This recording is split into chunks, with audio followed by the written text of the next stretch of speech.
What is up, entrepreneurs? Welcome to the Friday Live Helpcast with me, your hostess, the mostess, Diana Gladney. Super pumped, proud, pleased, and excited to be here, as I always am, with you for another Friday Live Helpcast. And been talking about this for a while, of opening up the doors again so that you can join in and live.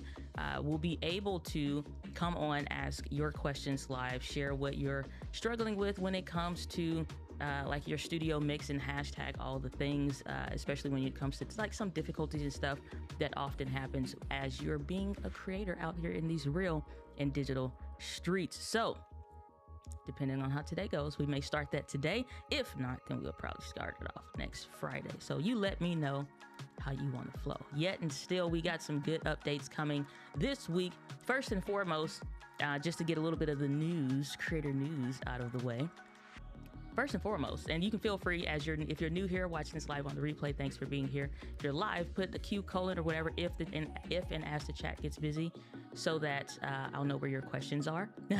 And allegedly will help me to get through the questions part of it faster. But at any point, drop your questions, whether that be about tech, cameras, lighting, audio, gear, accessories, hashtag all the things, a little bit of some strategy stuff, and hashtag all the things. So feel free to drop that at any time in the chat.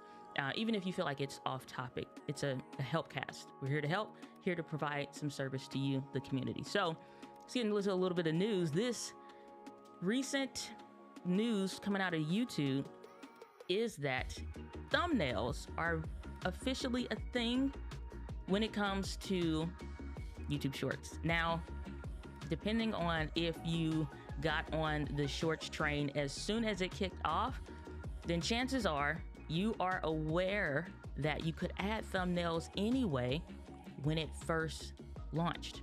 So what happened initially, you could load a regular 16:9, just your regular YouTube type thumbnail to shorts because there was no such thing as the shorts feed. Your shorts came up like a regular video. But that was a problem because you now had people come in from the race car community or some funny video, or just random stuff like, you go through your Instagram feed, it's mostly random. And just like TikTok and the Instagram feed, they're more or less the same thing when it comes to YouTube Shorts, stuff that they think you would like. And it usually is. They do a pretty good job about that. Only problem is that's not how YouTube was working. YouTube worked because it's like, oh, I want to know about this camera. Like we're going to talk about the DJI Osmo Action 5 that just dropped this week. It's like, I want to know about this camera. I'm interested in these things. I want to watch these videos. Then they'd be like, hey, do you want to see a DJI Osmo Action 5 versus the 4 kind of video? And they'll add and recommend that kind of stuff. Shorts didn't do that. Short was more about the short attention span of the person, and then obviously short form video. History lesson over. But you could add in a regular YouTube thumbnail, so when people go to your channel, they could see your regular 16:9 thumbnails. Well, they took that feature off. So now you don't have any ability for thumbnails. And even with this new update that YouTube released for shorts, you could scroll through, or you can scroll through. You could as far as my thing, maybe I got it early. I don't think I did though, but it's a possibility.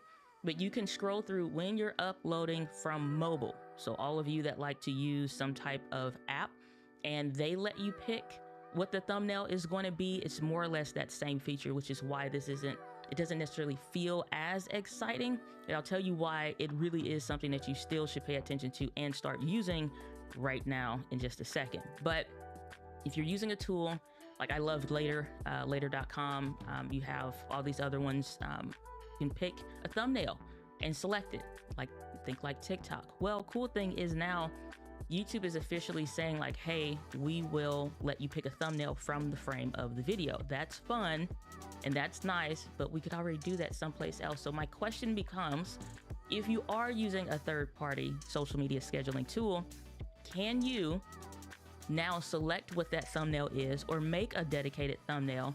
And is YouTube officially going to recognize that and allow you to kind of set it? Is that loophole something that may exist? I don't know. I'm still waiting to test and try that out on a couple platforms that I have my hands into just to see how it works exactly. And then the other thing with that is you can add titles to that frame that you pick, in addition to like filters and some other stuff that's all in app. Again, this is on the mobile app only. So if you like to upload from desktop, especially if you batch upload your shorts and stuff like that, then I don't know what they're going to do about that, other than right now what exists is you click on a button and it says that, hey, you can add a thumbnail in mobile, and then you'll go back to the options that I just mentioned. So here's why I think you should start leveraging this now. It is not uncommon that with any app, any program, anythings, that when they release something, what they end up doing is start pushing that content out more. If you're using that feature, especially like Instagram, if they're using and pushing a specific feature and subsets of those features, like adding the text and all of that, find a way to add something. Maybe you still want to find a way to use and create a thumbnail and test and try it out, but add something, add like a sticker, add some small text or something that may not be super noticeable or super distracting away from the existing thing, but that's a possibility. And then two, my question to you all is this. Here's where I'm thinking with this. The way Shorts is right now, there's a space for this to make sense. There's a space because on desktop or mobile, Shorts is now the first things that you're seeing to fill up the screen on the phone, or to somewhere in your thread as you're scrolling on the YouTube homepage. You're going to start seeing, or you already are seeing now, Shorts integrated with that. That's where thumbnails would make sense, and where it would be visible. And when people go to your regular YouTube channel and they click on that, I'm curious of how social behavior is going to change with that. Is this going to become something else that ultimately stresses creators out more often? Or is this going to be something that creators finally get some relief around and they're like, oh, finally I can, you know, work on getting more people to click on my short by making a thumbnail. Is this something that people are going to want and embrace? For real, people are asking for it. But it's one of those things where you kind of got to wonder, it's like, do you know what you're asking for with that? I'm gonna be honest with you. For me personally, I like not having to think about thumbnails. I like that if you're interested in a thing, it will show you more of that. It's a bit more of a Wild Wild West type scenario at that point, but I like not having to think about thumbnails. I like uploading a short. I didn't like the pause face because you look crazy and it just, you know, got a weird facial expression. Even had one time where it picked like a transition or something was coming in or text was coming in on the screen. It picked the all white frame where nothing was on the screen. Wonderful, thank you. And so it's just like, it didn't matter. We would have to change some elements of the video. So what it would pick for a thumbnail was so random, but it also didn't matter. But it also still did, because if you think about it, social behavior on YouTube when it comes to shorts is, I like what I'm seeing by this person. Let's say it's a tax person, it's an accounting person, it's a camera person, it's a whatever. I see your stuff, I like it, and I click back on your profile to go see what other kind of shorts and stuff you're talking about. Now I can see thumbnails making more sense versus you just looking for maybe that little bit of text that you see for a title and maybe that little bit of a thumbnail. But if that changes holistically, where you start looking into like, dag, this is going to be a thing, where thumbnails is like part of that. Now you need to have probably a thumbnail editor, or your regular thumbnail editor is going to now have to re-engineer that a bit more for shorts, if they're not already for things like TikTok and Instagram and whatnot. And they probably will change and adapt if this changes the social behavior of how we more or less deal with short form content. Do you want it to be more like regular, or do you not? So I'm curious as to all the hashtag all the things, but let me know your thoughts, because it's definitely some interesting ground to cover there. So let me see who we got in the Chizat. We got JFK Productions. Good to see you. Glad that you are here. Sam, I'm gonna come back to your question. I put a star next to you in just a second. But good to see you. Glad that you are here. What is up, Mr. Camera Junkie? Good to see you. Glad that you are here. Mr. Camera Junkie helping out, saying if you need to ask a question, specifically something about tech, doesn't matter what we're talking about at the point of you adding that question, just put a Q colon. That helps me to pull that out so much faster. Saying charging time 5 Pro. I hear you. What's up, Cats Up? I think that's how you say your name. Let me know if I say it wrong. Saying tell me about charging time and it can support fast charge. The Osmo Action Pro. Okay, we'll get to that in just a second as we talk about that, because that is, again, something else I'm thinking about. So I put a star next to yours and we'll come back around to that. Saying, do you think YouTube is struggling against TikTok? I don't know. Do I think YouTube is struggling against TikTok? Okay, here's the thing. What sometimes feel like, and this is just my thoughts real quick, and then we can talk about DJI stuff, but I'm just going through the chat real quick. Here's my thoughts on this. YouTube, we know for a fact, is the #2 most used search engine after Google, which Google owns YouTube. We all know that. We've heard it a bajillion times. It's not new information. What we have to look at now is, how does that now impact the social behavior of how you consume content? I can tell you how it's impacted mine and what even I see with other friends. I'm not thinking client, I'm not thinking business. Let's just keep it on a consumer-based level. When you are looking for something, here's what I've uncovered for myself and just normal social behavior. I do not want to always watch a regular YouTube video that is a long form piece of content, because I feel like what I'm looking for is not something I need to watch even a 4-minute YouTube video around. I don't want to spend 4 minutes on it. I may not have 4 minutes to spend time on it. I don't want to add it to my watch later list. And I know I'm not going to watch it later. And YouTube will end up recommending, like, did you forget about this? And then I see it, don't recognize that I've seen it before. And I'm like, oh, that'd be cool. Add it to the watch later. It's like, this is already from your watch later list. And I'm like, oh, I'll get around to you then.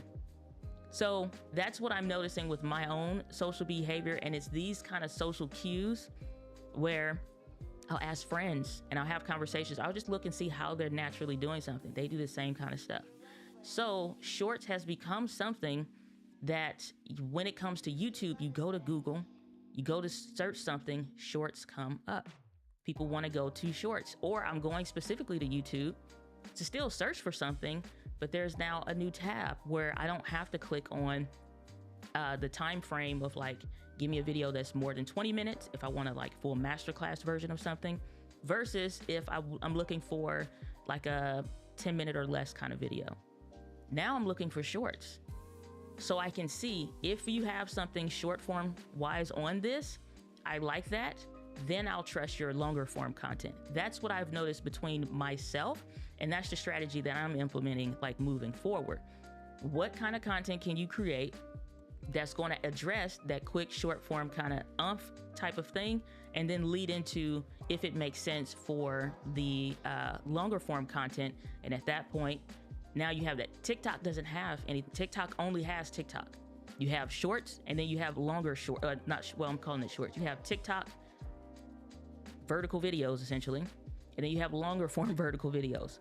I don't think it's a struggle thing. It may feel like TikTok's taking over, because they are also a search platform, quite as kept, and they do come up.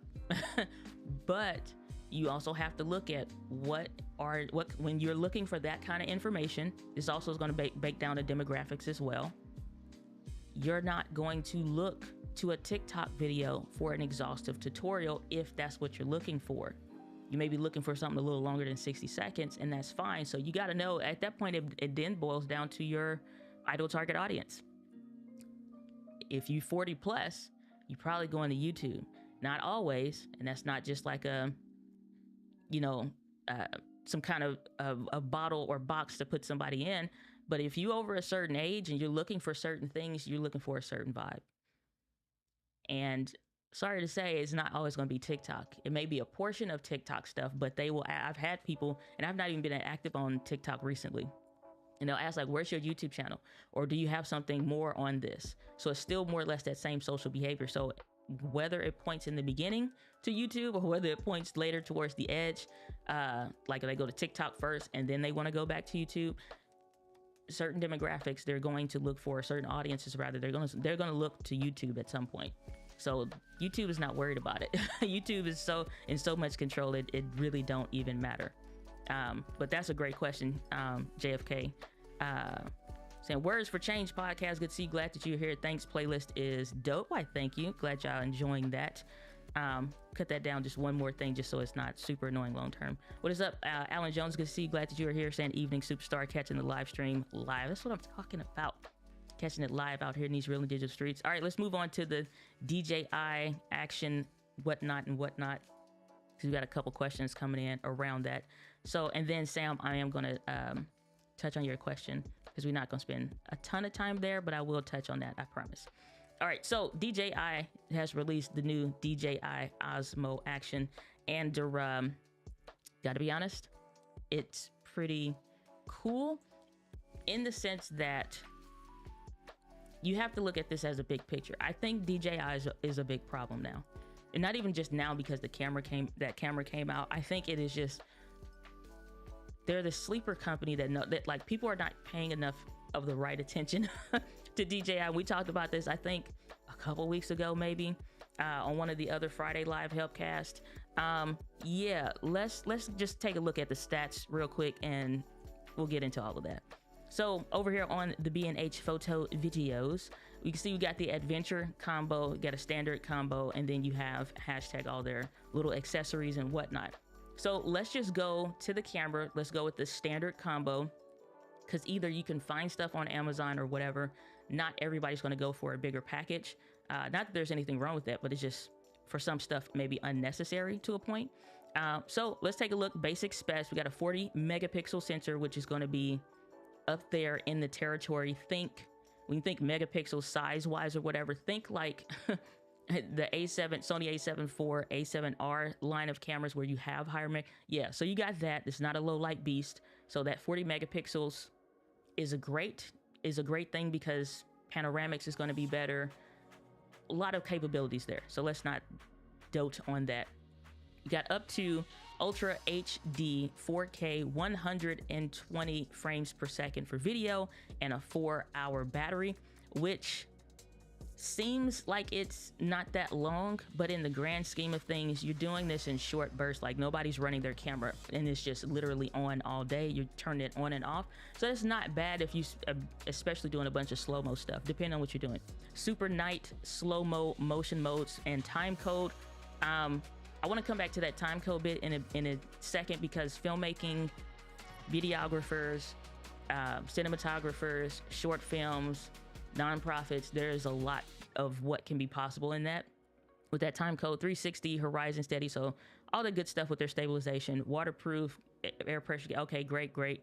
Front and back OLED touchscreen, live streaming, and get this, I mentioned this in one of my last, I think, regular Q&A videos on the channel.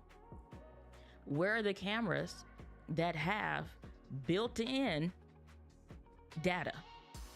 Why don't we have that? At least 20 gigabytes even. That's, or just, you know what I'm saying, like, you throw, I keep a 64 gigabyte SD card in my wallet, just off the basis of, if anything happened, if an SD card breaks, if it's getting a little flimsy or it falls in water, it needs to dry, nothing has to stop the show, because I always have an SD card ready to go. Oh, I linked that together in real time. Okay, I don't have that written down, but y'all put a pen next to that. You're gonna want to use it later. But I have a 64 gigabyte SD card in my wallet just because. So you get 47 gigabytes built-in storage. This should be standard. With any mirrorless camera. Think about it. You spent $800, $500, $1,000, $1,500, $2,000 plus for a camera body alone. Not to mention all the accessories and everything else with it. Why doesn't it have internal storage? We know it has something, because it remembers stuff like memory recall or your custom settings and stuff. So it has something just for base data. So I'm geeking out about that alone, because it's just amazing. Live streaming is great, but built-in storage is so much better. Has some good mics. Subject centering and tracking, I want to touch on that in just a second a bit more. And 3.5 stops of dynamic range. Looks like your standard camera, nothing special as far as that's concerned. But it looks cool. Very reminiscent of the GoPro series line of cameras, but at the same time, DJI is taking over. I'm gonna call it. I called it a couple weeks ago. DJI is a problem in a good way, because they have the audio mics. You can connect that up to your camera. You don't need an adapter. They made the Sony adapter, so you don't need anything else. That's a problem in a good way. They made the noise removal. They're constantly improving that, so you're hearing less of a issue when you actually remove your noise or whatever, instead of you sounding like now you're speaking through a toilet tissue roll or a paper towel roll, so you don't sound weird. They're adjusting your voice and stuff like that. They got their hand in so many pots in so many cool and good ways. I'm so pumped about the possibilities with DJI. I had some questions around that, so let's get into it, because at the end of the day, I think this is an easy sell. Number one, it's an easy sell. It's an easy upgrade. Even I've been wanting a smaller, more powerful camera. I think this is the, what is this? This is, I think it's the, trying to remember what model it is, but it's one of the GoPros. I don't even know if this is like a 9 or what. I think it might be a 9. And I like it for my use case, for what I use it for. It does the job perfectly well. But because I don't need to use it that often, there are some ideas and stuff that I haven't executed on that it serves a great purpose for. But when we look at, like, if you're going to carry some gear, is it worth its weight? This is worth its weight. So regular video specs real quick. We got 4K, 24 frames per second, 30 frames per second, and then 60, and then 120. So that goes all the way down to 1080p. You even got the 2 point, what did they do for that one? Because I think it's down to like a 2K, more or less. Exactly, not exactly that, but somewhere around the 2K range when they do that, I'm gonna call it the ZVE1 crop in and follow you around type mode. So they introduced that, and all of the resolution, it won't be the greatest in low light, but they have that new mode for that, which I'm really curious to see how they develop that over time. And then user interface is saying a USB-C input, USB 3.0, all that good gen stuff or whatever. That's cool. 1 terabyte max SD card when it comes to the micro SD. That's a lot of storage, which is cool. And then the Mimo app, optional, cool, whatever, compatibility. Wi-Fi 6, okay, so that's even a step above some of the recent cameras we've seen that have like the Wi-Fi 5 in them. So, okay, all that's great. Charging time an hour, estimated battery life 240 hours, which is quite insane. All right, so let's get to some of the questions that y'all had when it came to some of this, and then we'll talk about some of the other questions that are on the board. To charging time, so we just got through that. Does it support fast charging? We won't know until that's one of the things that you get in your hand. And the thing with that, which I like that you asked that question too, is the fact that, do you need something proprietary, or do you need something that like you just can use whatever it is that you already have? Because most of us by now, whether that's something that goes with your phone or whether that's something that goes with your computer or your tablet or whatever, you already got something that's fast charging. So do you need something that's proprietary in order for this to work? I'm thinking and I'm hoping that you won't need anything special. It used to be, they made this mistake on the Osmo Pockets, some of the earlier versions. You have to have this specific device in order to connect. You need to have this specific thing in order to do this. You need to have this, like it was like Apple, essentially. Nobody wants to deal with that. In the famous words of the woman on the news, ain't nobody got time for that. What was her name? Sweet Brown? Ain't nobody got time for that. I want to take the stuff that I already have that fits with anything else that I already have that I'm taking, especially if you want to go, keep it simple, keep it light. You don't need to carry a bunch of stuff. Will this work for me? That's what I want to know as well. So I think with their direction that they've been going in, we shouldn't have to deal with that stuff anymore. It should work. It's got the USB ports to support it. It should work. Whether or not they say you need the specific DJI cable or whatever, I think they're getting away from all of that stuff. Personally, I don't see though a regular, just like looking through for some of the photos or whatever, I'll have to check back on some of this. I don't see what I want to see, which is a microphone port built in, 3.5 base microphone port. I want to see just the regular stuff. So they got a Type-C to Type-C power delivery cable. I think it should be fine with the fast charging. Again, that's my hope. I would put 80% possibility or accuracy around that, just simply because the direction that DJI is going, I think it'll be all right.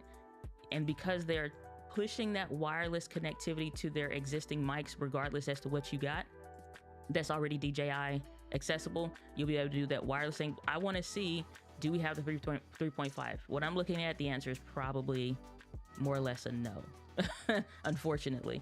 So I think the power delivery though, that is something that we can just kind of more or less put down as a yes, about an 80% though.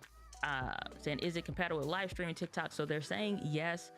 Again, I think for something, because they mentioned the app, I think for some stuff you may need to incorporate the app with it to a point, but I also think you'll probably be fine just using it straight out the camera, more or less. But you probably want to do some minor tweaking there, especially when it comes to stuff like audio and whatnot. But again, so they say. So yeah, we got that for that. And then let me scroll back real quick and then get to Sam's question on the board. Saying came here from YouTube homepage, just subscribe. That's what I'm talking about. REL, Rel, what's up? Good to see you. Glad that you are here. Welcome to the live stream. Okay, let me jump ahead real quick, get to Sam's, and then get Sam's question, then we'll come back to that. So saying, hi Dana, can you recommend a standing tripod that can use the quick release plate that you recommend? Standing tripod? Okay, like you see what's behind me right over here? Those thingy majigs? Like, are we talking about a monopod, or are we talking about like a regular just tripod? Because if that's the case, the quick release plate works with whatever, because they have that quarter 20 adapter on the bottom, so it fits with whatever. So clarify that for me, Sam, if you're still on, to let me know. But you don't need anything special or a special tripod or something in order for that to work, if that's what you're asking, or even a special monopod, because those aren't. I got the tripods and stuff that I already want to use, and then you add the plates on top of that. So it's nothing special with that. I'll pull that up in the background for B&H so I can show you in just a second, but let me know further what you mean by that exactly. All right, so down to the question. Sam, we keep hearing rumors about DJI possibly making like a DSLR mirrorless camera. Would you be down for it? Heck yeah, 100%. Would I 100% switch from Sony though? No. I love Sony. Like, and I'm saying that like not for any hopes of some kind of a partnership more in depth later down. Like, I'm not saying that because of, oh, my brand and representation, and like all of that aside, as a person that's making content and stuff like that, I want what makes my life easy. I want things that solve problems, not add to it. I want things that are solving problems I haven't considered and thought of a solution about yet, and they're like, here you go.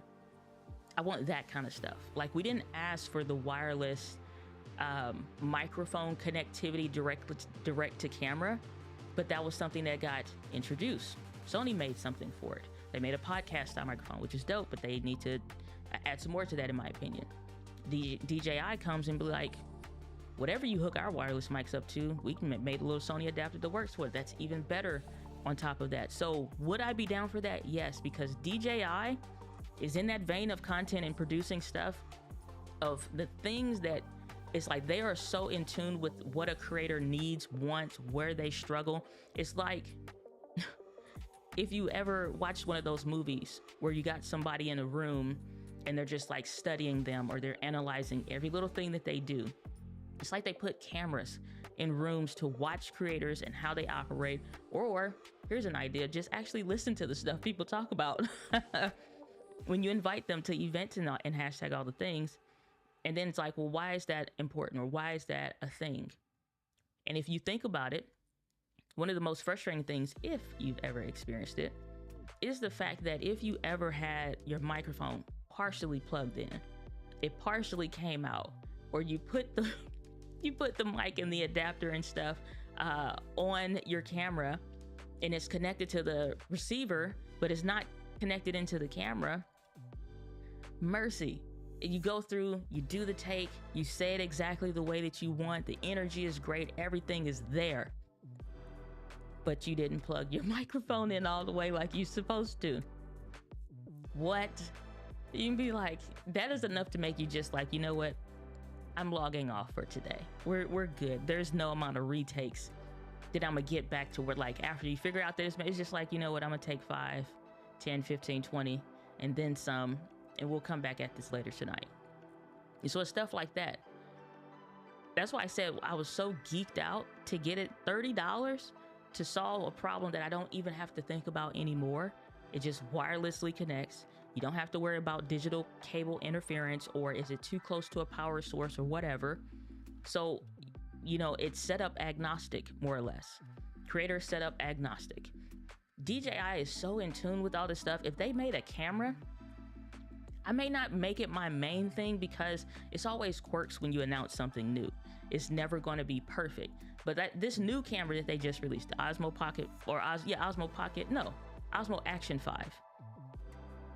You got the AI tracking stuff like Sony has with the ZV-E1. I love that. I love using it. It's fun as heck. You have where you already can connect wirelessly with the microphones.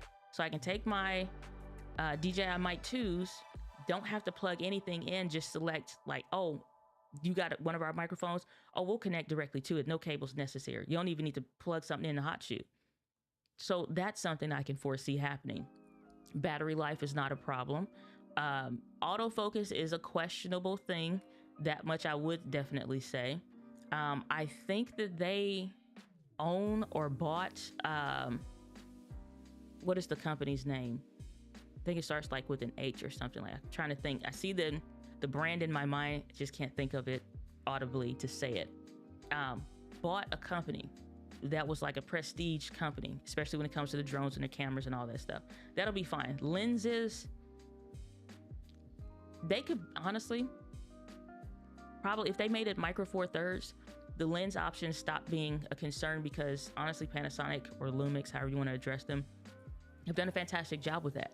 So that's something.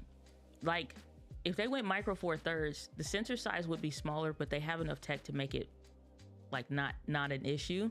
IBIS is going to be incredible. It'll probably be the best IBIS we've ever seen on the market since Olympus was in the game, actively in the creator game and camera game. Well, they've never been in, I don't think, really in a creator space, maybe for photographers, but not for videography. Yeah, if they made something, it'd be such an industry disruptor in such a good way. Because guess what? There are some people that don't geek out about tech. They just want to buy the one thing, figure it out, and they're done. They don't need to subscribe to the channels. They just need to pay attention long enough to get their answer, figure out how to use it and set it up, and they're never taking it off the tripod. What if they get so many other things that just solve their problems? That's kind of like makes you feel like it's a webcam, but it's a mirrorless camera strength or whatever. Yes, and thank you. DJI has incredible apps, and their apps are powerful. They have gimbals and stuff. They have all kinds of, they've been just progressively just doing and releasing stuff. There's no reason the Osmo Action 5 should be out right now, honestly, if you look at traditional camera release schedule type stuff. Sony, they're doing what Sony used to do. They're doing what Fuji used to do. Those two companies used to be hella aggressive. Lumix is still pretty aggressive, I think, in a good way. But Fuji and Sony used to be hella aggressive. I love circa 2015, 16, 17 in the camera space. It was nasty. It was nasty because they talking stuff about each other in the ads. They're like, oh, and we just released this such and such feature and it's no overheating. Throw that in there because Sony was dealing with overheating at the time. Just for the regular standard 8-bit cameras was like A6300, A6500. And so like it was nasty, but it was great for the consumer because everybody just kept the needle moving forward. Now we're at a place of stability in the camera place. It's not that fun and interesting anymore. It's more fun and interesting to think about the stuff you can create and be creative around and what it makes possible for you. It's not as interesting to be looking and waiting for. I'm not gonna lie, it was fun when cameras weren't perfect or close to perfect or darn near close to perfect. It was fun as heck because you can be like, oh, who's gonna do it? Who's gonna do it? Who's gonna release it? Now they're all doing it. And so now you're like, so our only saving grace is watching camera conspiracies. Rip them a new one regardless. Hasselblad, thank you.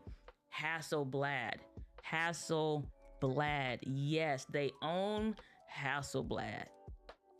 DJI owns and bought Hasselblad. Hasselblad is like a Leica, if not in some respects better. They only started when they partnered with Hasselblad, I think around 2017, 18-ish. That was a time to be in the drone space or whatever, because it made such a significant shift. Plus that brand recognition, like you take a much bigger brand supporting this. And DJI has been doing this while all these different government agencies have been fighting them about needing a pilot's license, a drone pilot's license in order to fly. They can like, oh, you need 200 grams. Let's make it 199 grams. We're going to be petty. You can put gaffer's tape and be over 200 grams. It's like on the drones, they're like, no, we're gonna make it 109. Oh, it needs to be 140. We're gonna make it 149. It needs to be 150. We're gonna make it 149 grams or whatever. So they've been dealing with all this stuff and all of this. Whereas other companies maybe would have had more difficulties trying to figure out a path. If anybody's in tune with their ideal target audience, customers, whatever, it's DJI. So yeah, long story still long. If DJI dropped a camera, I would get it in a heartbeat. I would at least just have fun playing with it. You know why? Because they're still hungry. Everybody else is comfortable. Everybody else living it up. Everybody else has a certain amount of brand loyalty to it. DJI is still developing it. They're gonna snatch the throne, I think, easily from GoPro. They're gonna snatch the throne easily from the lower tier sub $1,000 cameras, probably. They're gonna easily continue to dominate when it comes to drones and gimbals from smartphones. You don't need it for action cameras anymore, but for certain smartphones you still do, or just even for just to have that stability. So they're gonna clean that up even more. And then here's the other thing. Let's go back to B&H real quick, and I'm gonna get off myself because I'm definitely excited about this. Let's go back to here. When you just simply just look at these two things, this tells me everything I want to know moving forward, because you're paying attention to the pain points and the issues of your people. They are the living definition of keeping your hand on the pulse of your people. They made an adventure combo. Most of them, when they release some kind of a something, they call them, everybody's now playing on the creator economy stuff. So they make a creator camera, or they make a creator package, you know, whatever. And so it includes a charge cable. I think like the Canon M50 Mark II-ish scenario, they will make a charging cable and they'll throw in a vlogging stand or whatever. And that's the creator combo kind of stuff. And most other brands do something similar. But they didn't think like that. They're not just saying, here's the camera and then here's some accessories. They're saying, here's the camera based on how you create an adventure combo or a standard combo. B&H probably gonna make some other kind of combos or whatever. But the standard combo, basic creator stuff. Adventure combo is probably gonna, like, whatever they include with it, whatever other accessories, however they build and develop this out. So this is the vlogging stick thing, whatever, charging brick type scenario, or plate rather. Little stuff like this makes a huge difference because you, the creator, don't have to think about it. You don't have to stress about it because the company is already doing the hard work for you. So I think DJI, if they dropped a regular camera, it's gonna be bee's knees. It may not be perfect. It's probably gonna have some quirks. It's probably gonna need some updates, but DJI is a company that does updates.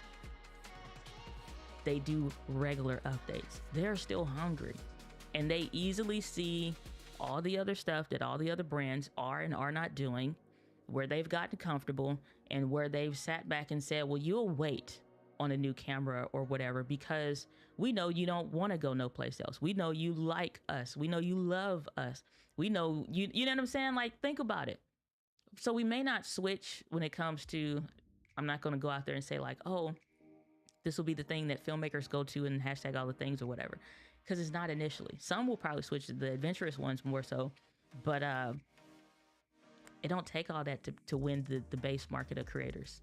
It don't take all of it. We're having to pick now between something made for photographers, something made for videographers, something made for filmmakers, and something sometimes that's too far below for the basic needs of what you need. So you kind of have to touch more closer to the filmmaking stuff. Only Sony and now Lumix has been smart enough to make something that's that halfway hybrid of, here's a creator line of stuff, Lumix and Sony. And of course I love Sony more than Lumix, but they still are a dope company, I think, regardless. It's gonna get, hopefully, aggressive in the market again. Hopefully, because it's just not fun. It's boring. It's boring when cameras come out now because it's incremental updates. They're already doing the base level stuff that we've been asking for years. So now it's just like you're left to your own creativity stuff. It's like it was like watching a basketball or football game or something like that. You know what I mean? So that's where I'm at with it. All right. Chat Night Africa sends you greetings from Maryland. Good to see you, Chat Night Africa. Glad that you are here. saying, wow, thumbnails on shorts. I've always used workarounds. Time will tell if they let you edit existing ones. If they roll it back, I think, and we're just moved into Q&A, so y'all can drop questions around whatever things you want to discuss. But if it's regular thumbnails for shorts, I think we will be able to go back and update them, because that's been a consistent thing for years and years on YouTube. Thumbnails, titles, thumbnails, titles, descriptions are editable. So it would be cool, because then you could see things maybe take a new life around a short that you did. But I have my own concerns around like how that will work out. Like you said, time will tell. So I'm looking forward to that. Saying, yeah, Sam, okay, back to your tripod question. Yeah, a regular one. I already have a tripod. Said I have a tripod already with a plate. Can I just buy and put that on top of the plate? Yes. Where's my stuff? You don't have it. Hold on, Sam. Let me grab it for you. Or I guess hold on, everybody else as well. Let me grab one, and then I will show you, which will be on this desk, or maybe. Matter of fact, where is my stuff? I think I got you.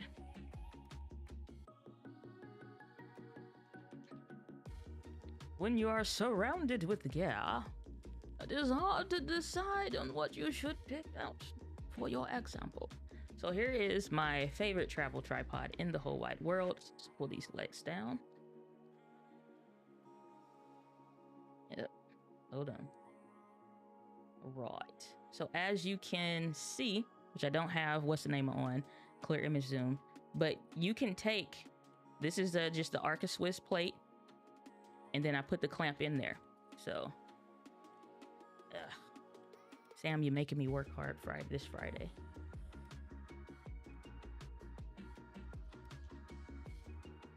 Let's put this old girl on the desk.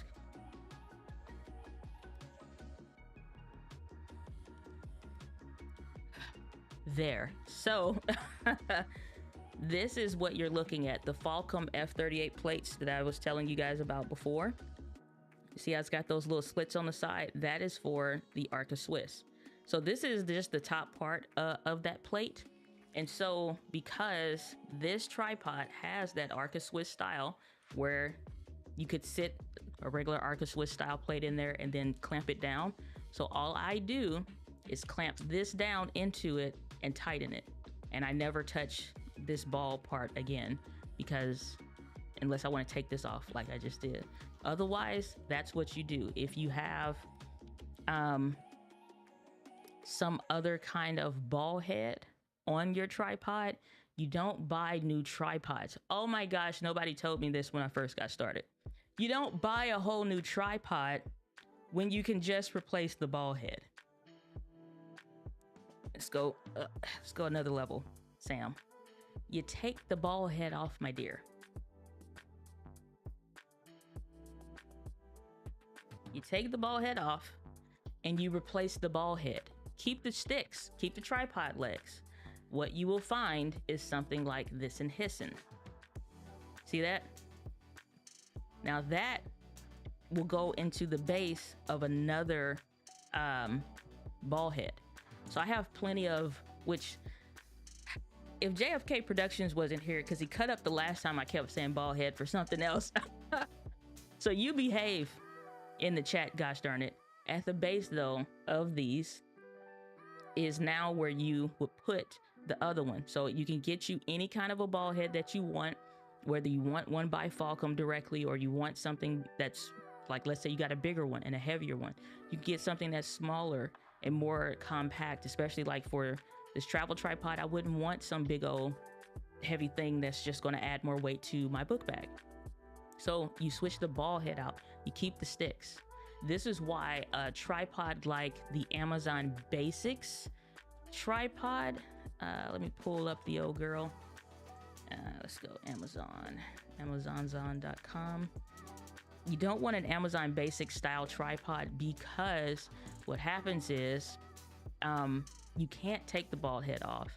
You can't do anything. So at best is you add it to the quick release plate. Same thing like those Other ones that I had, can't think of the name of it at this moment. Ulanzi quick claws, same thing like those. You can't like do anything with that other than put it on the base plate or the top plate where your camera would go. So now you would add this plate, the top of the quick release plate, and then just clamp it in and do whatever, depending on if you have a tripod like that. And that's how you avoid having to buy a whole new tripod just simply to use a new quick release system.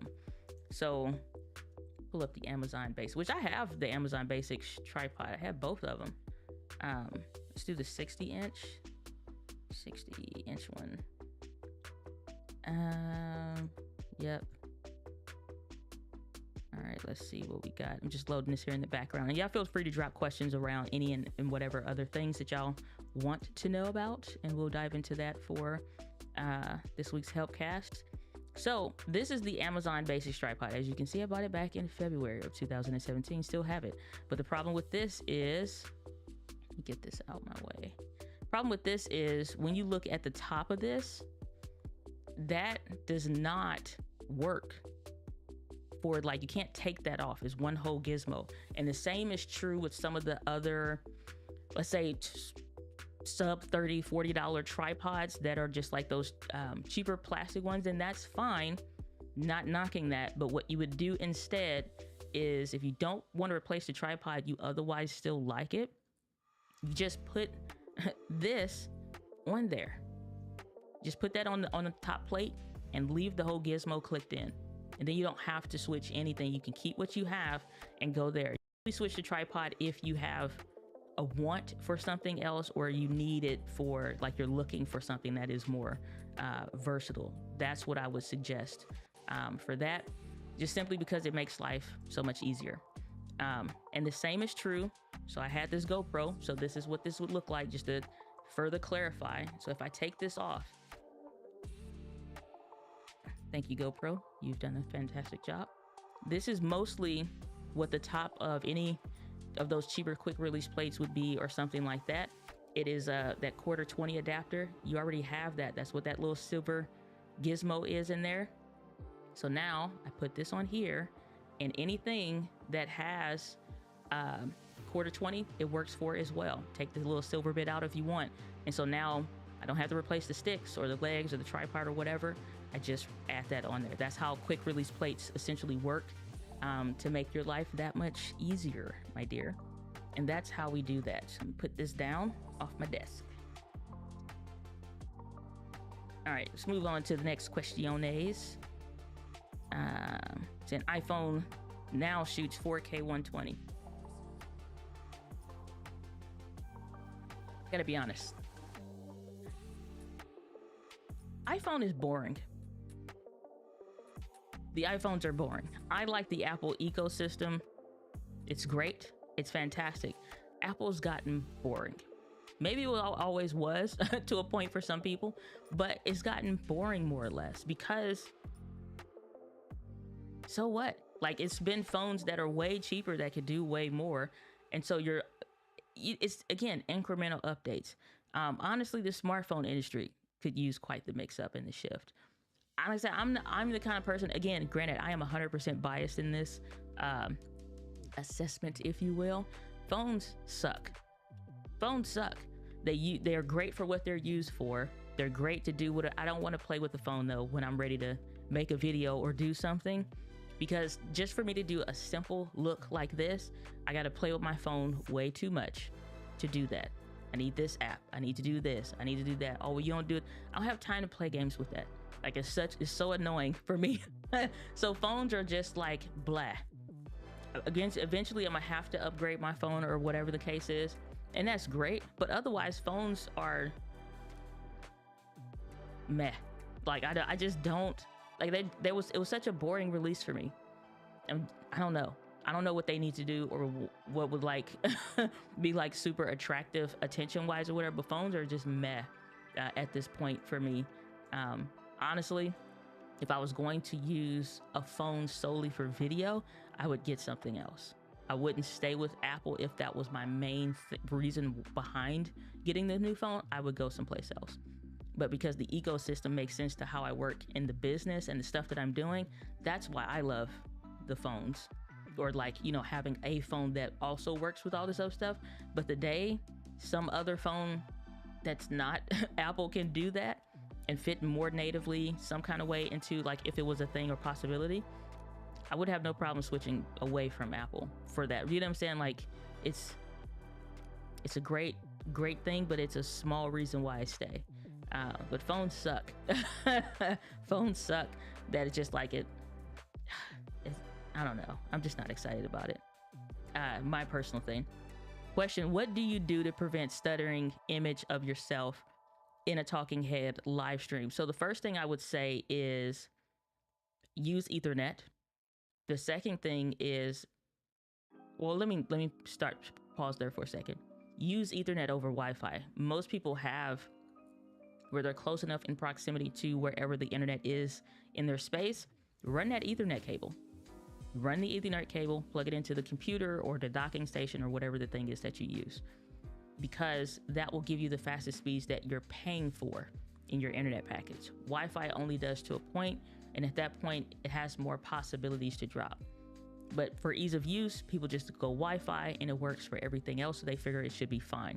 And it depends on your computer.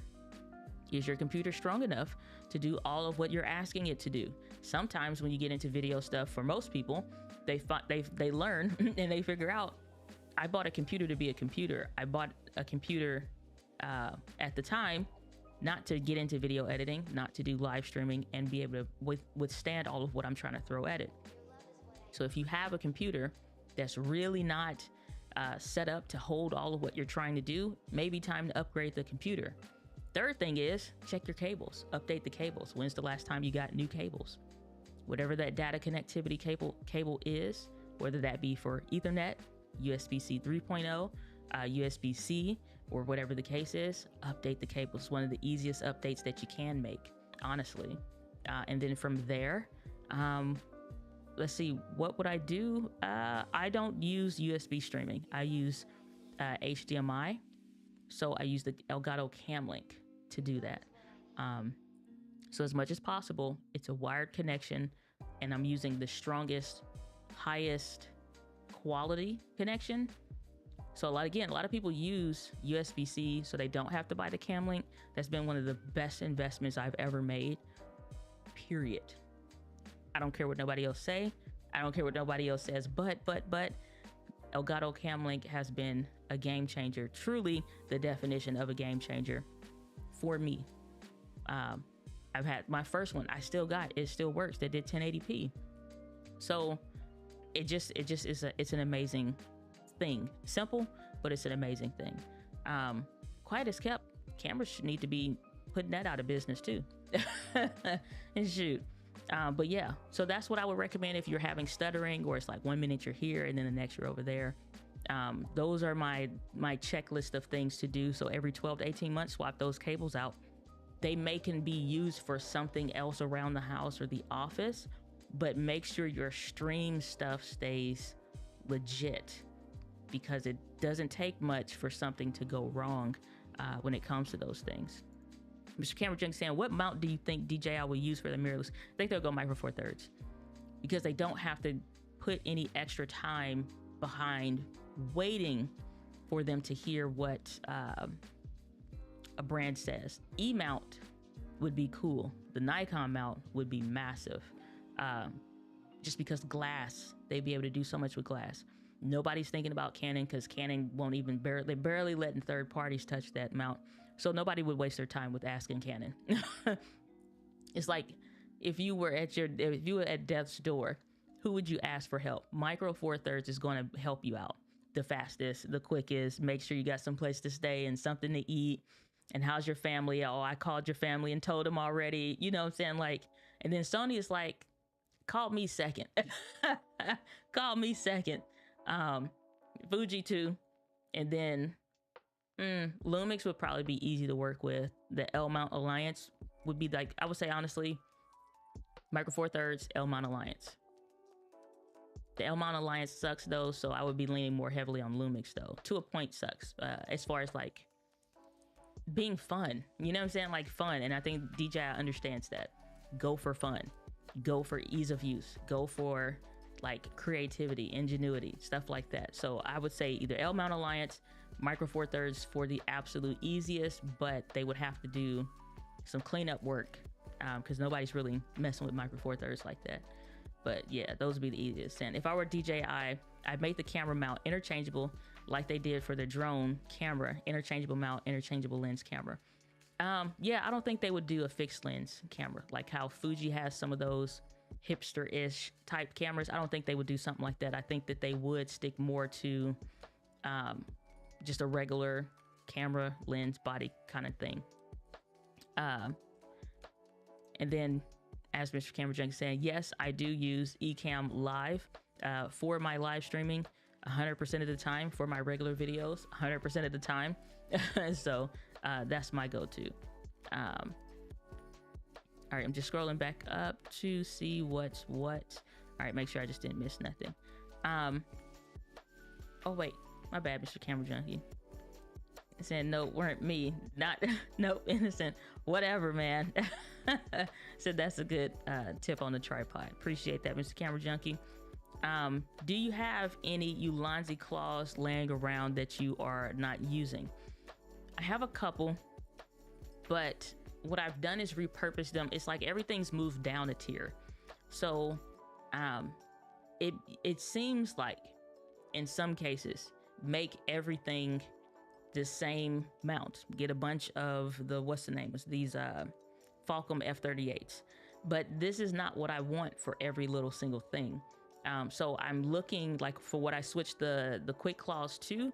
So I have a couple that I keep on reserve for some things. And then usually what that's transitioned to is making microphones interchangeable. So while all of my camera-based accessories, tripods, and all of that stuff stays the Falcom F38s, any thing mounted to the wall type tripods or anything else, that all of that stuff is F38. So camera capable type stuff. The things that I've made the second mount is since I already have them, is the Ulanzi Quick Claws. So audios and microphones and all of that different stuff, that is an accessory type thing that I may want to interchange in some way.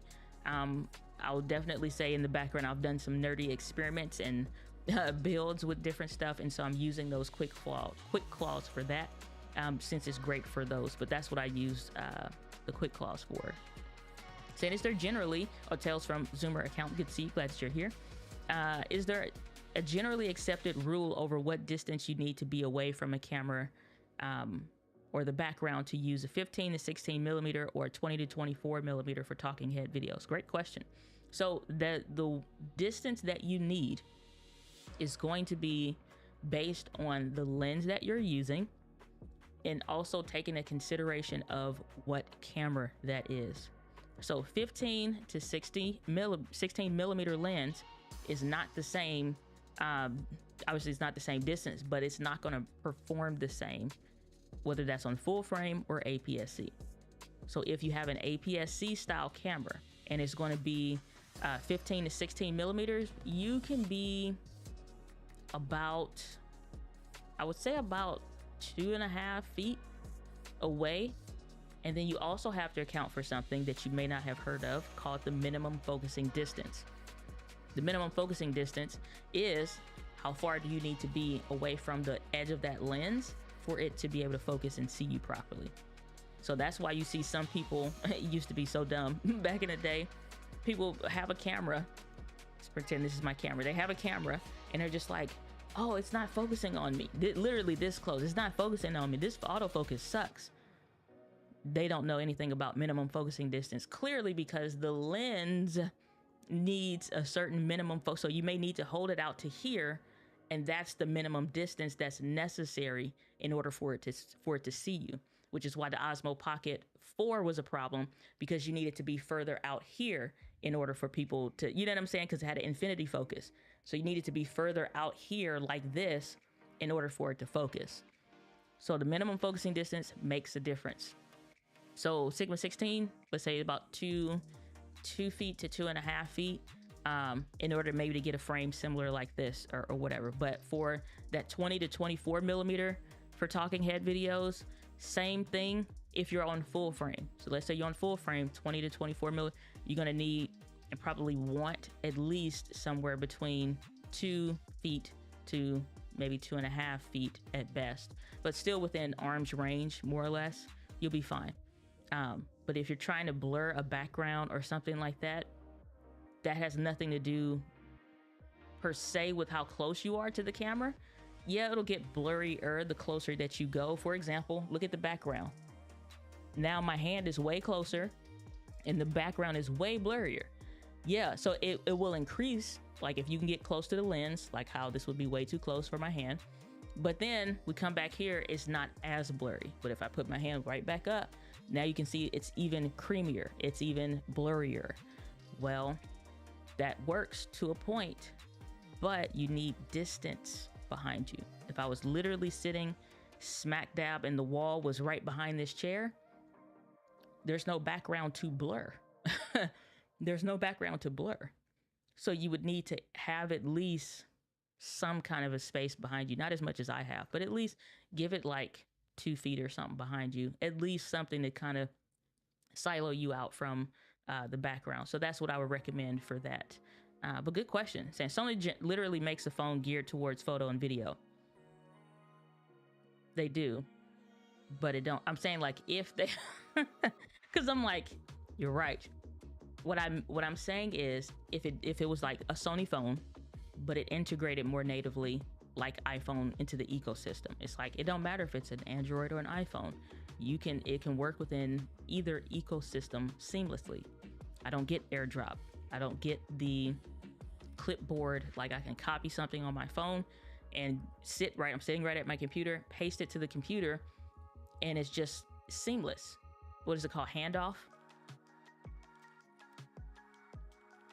That doesn't exist, as far as I know, on other phones or whatever, but it definitely not from an Android to an Apple computer or whatever. AirDrop doesn't exist. Handdrop doesn't exist. Just the interconnectivity of all that different stuff doesn't exist.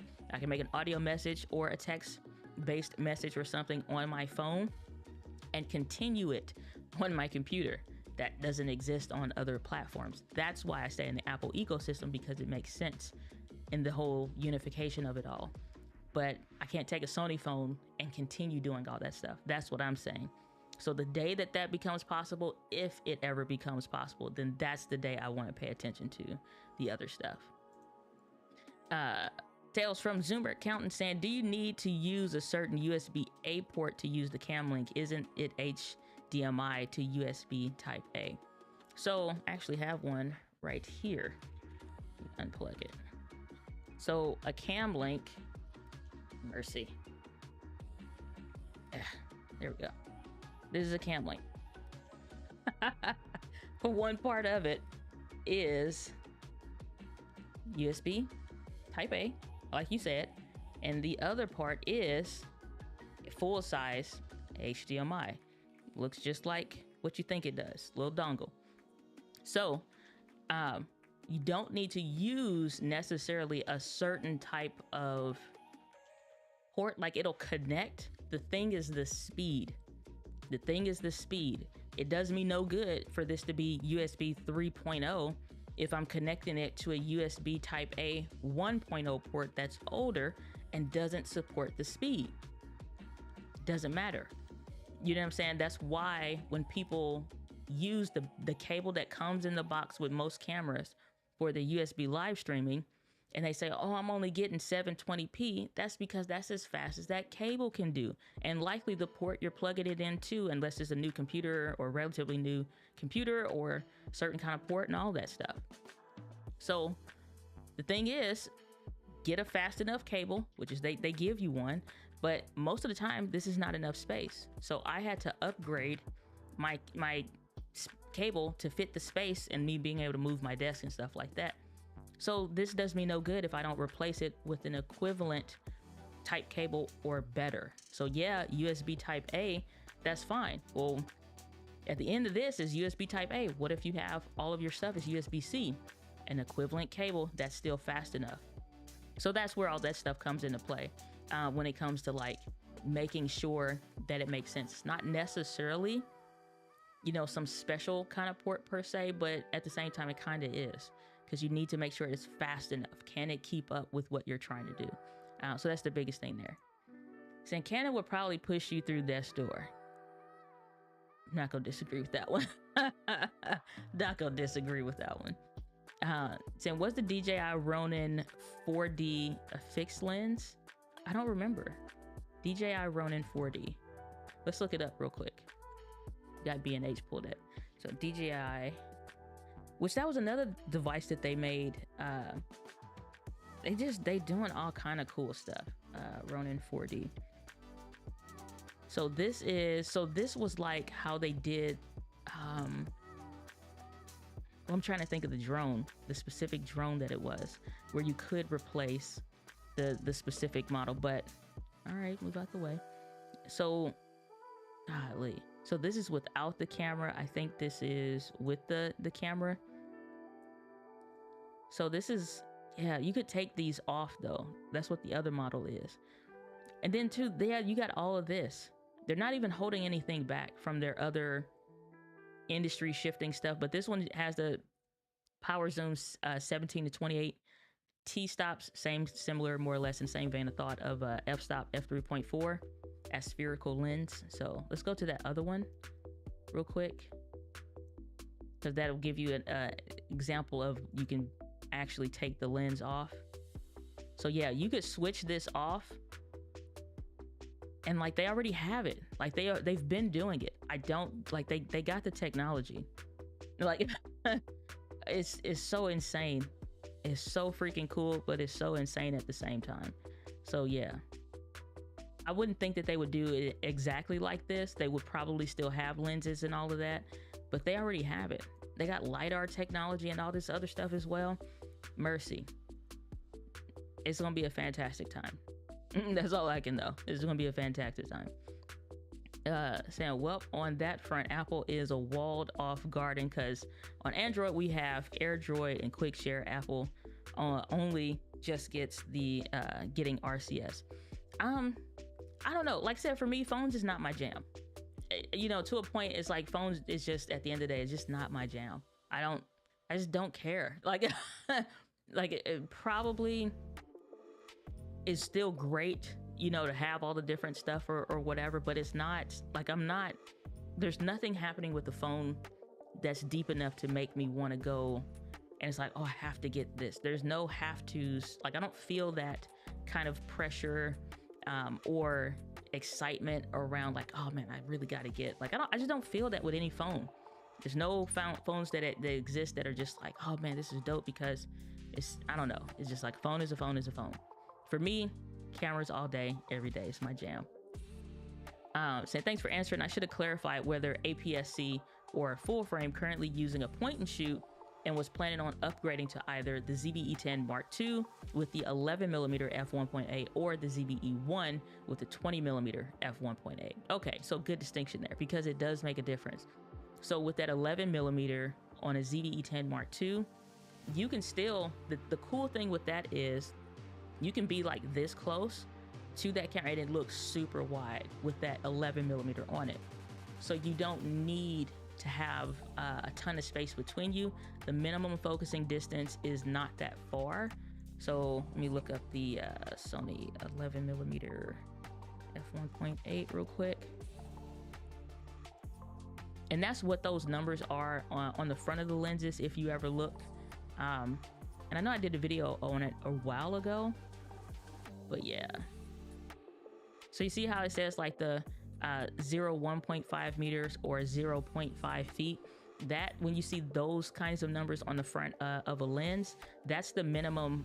Hold on, I wanted to go down. That's the minimum focusing distance. Zoom out a bit.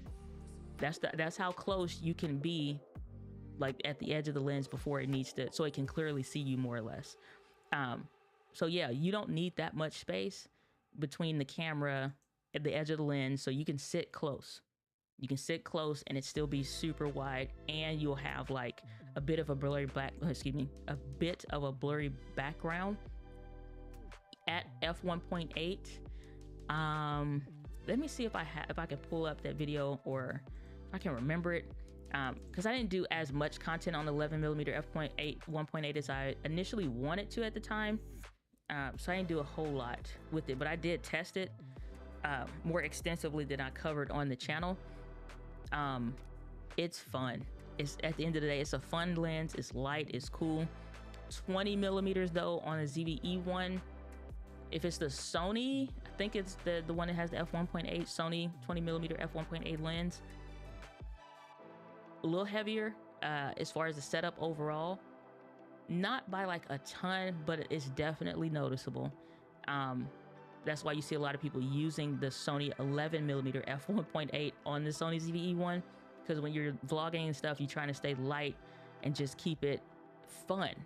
And what I mean by fun is when you're going out with your friends and you see like these creator trips and stuff like that, when you're in those environments, in real time, you're around your other creator friends.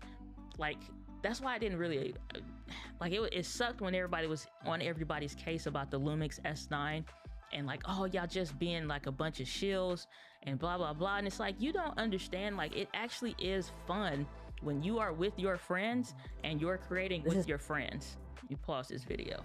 That got in the background. It actually is fun. It actually is enjoyable. It's easy to see the pros and not so much the cons or whatever until you spend more time with the thing. So I get that, because I've been in those environments and it is hella fun. So when you look at the 11mm f1.8 Sony ZV-E 1 type combo, people chose that because the lighter your gear is, the less you have to take, the easier it is to create, literally. And you don't, when you go out to eat, it's not a hassle to find a place to put your camera, or just sit it on the side, or put it in your sling bag if you got one or whatever, or ask somebody to put it in their bag real quick. When you on a train, you on a bus, you whatever, you're on your flight, I've fallen asleep with my camera in my lap with the vlogging set up on it, because it's super lightweight and it doesn't feel like I'm gonna drop it or something like that or whatever. So let me pull this up. I'm gonna see if I can find the, and this is a good point to your question that you had about the lenses or whatever. So when you look at this, the amount of blurry background and stuff that you're seeing in this video is from the Sigma 16 f1.4. So if you think about an f1.8 amount of background blur, this is close. It's close. So we zoom to, let's say, this part of the video. You can still see like you get a decent amount of background blur. So at 1.8, this would be very similar. It's not maybe much more than 2 or so feet behind me. Maybe I'd say even like 2.5 at the most between me and that back wall. It just looks bigger because of the lens. And then at some point I switched to it, I think around here. No, I don't know. Okay, so here we go. Yeah, with active stable on, just to give like a representation of what that looks like. And I'll put a link to this video down in the description so you can see. But this will be like a good example of that. And I'm pretty 100% sure this was filmed on the ZV-E 10. So when my desk was clean on the side there. But this is this will kind of show you and give you an example of what I'm talking about. So I'll drop a link to that in the chat and you can check that out. But this video is a good example of that. So actually answers more of your question in probably a little bit more better detail and whatnot. So that's pretty cool. Let's go back. Let's finish up this chat we got going on here, because I don't see a whole bunch of questions. So we should be good to go today. Same tech, interchangeable mount. Whatever they do, I think DJI, if they get it wrong the first time, within a year's time frame, they will drop something else that will fix it. Just like they kept dropping the Osmo Pockets, waited a bit, fixed some stuff, and then released a bomb mode. And then the Osmo 4 had some stuff missing, update, update, update. Still not going great with the firmware updates. And then they're like, you know what? Let's just drop a whole new camera. We can do it better with a whole new camera. Year later, whole new camera drops. So I think it'll be great. If it's full frame. Interesting. Very interesting. So I didn't know that either was written on the lens. Yeah. Again, another one of my videos. That one's a little bit older though. But it's like, what are the numbers on the front of the lens? That's another one of the videos that I have on the channel. It's just, I think that one's like a 2-minute or something video, but that'll tell you, like, one is to tell you like what's the focus ring that you need, what's the other one like, the other numbers. But yeah, so numbers in front of the chin, numbers on lens. It's hard to, after you make so many videos, even I have issues like searching for my stuff. Let's see if I can find it real quick. Here she is. Knowing these will keep you from buying the wrong lens. So it didn't title it the way I would have wanted to, but I found it, and I'll drop that in the chat for you. All right, good to go. So there you go. Tales from Zoomer Accountant. Hopefully that helps with that. Derek Roberts in the building. Good to see you. Glad that you are here. Saying, how are you? I am doing quite well. Drinking my water. Okay, I'm gonna need another cupper here in a minute, but otherwise good to go.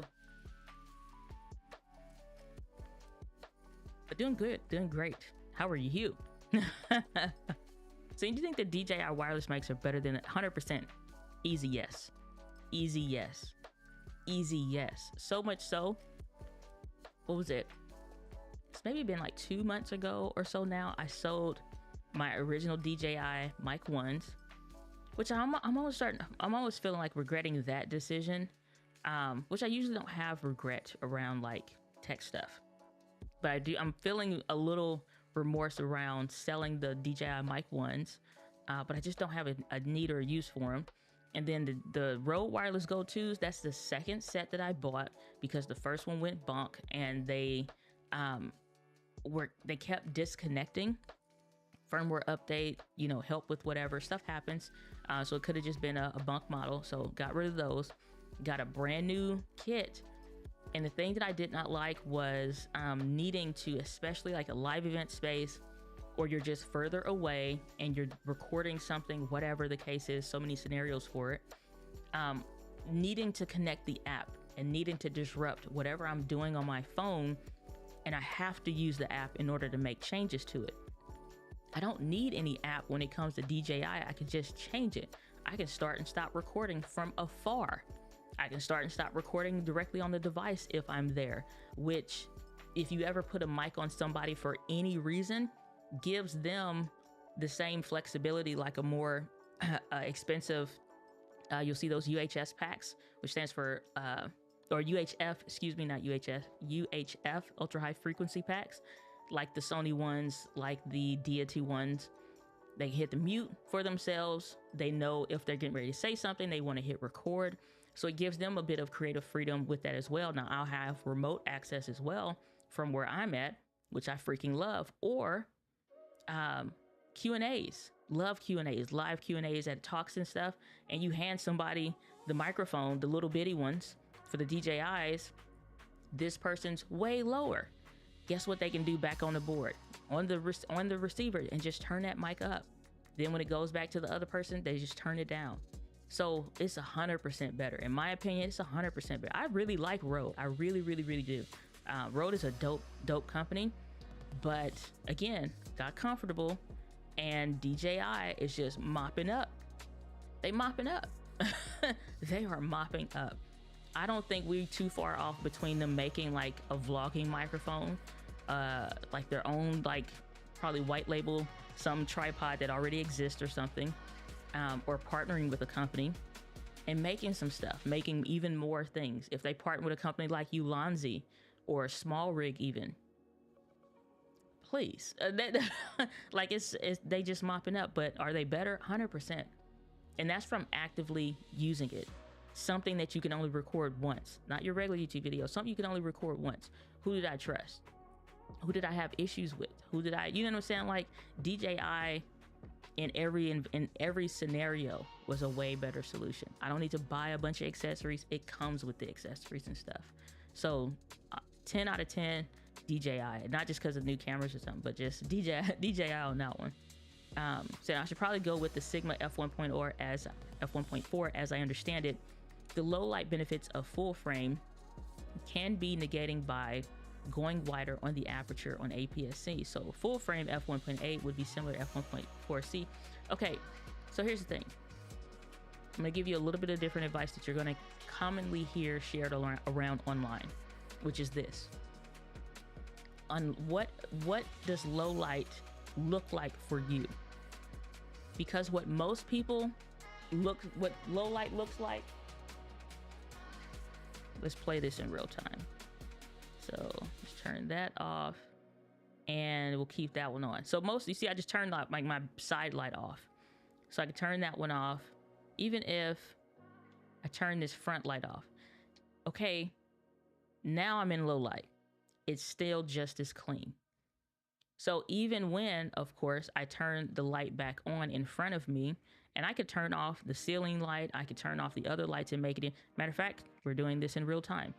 Because this is the kind of stuff that you don't get to see in the creative decision-making process of deciding what gear you're going to choose, how it will actually look. So let me give you a little behind the scenes and how this stuff actually works in real life. So I'm gonna turn my ceiling light off and we're gonna go down to one light. All right. Oh, let's take those off so I don't strangle myself.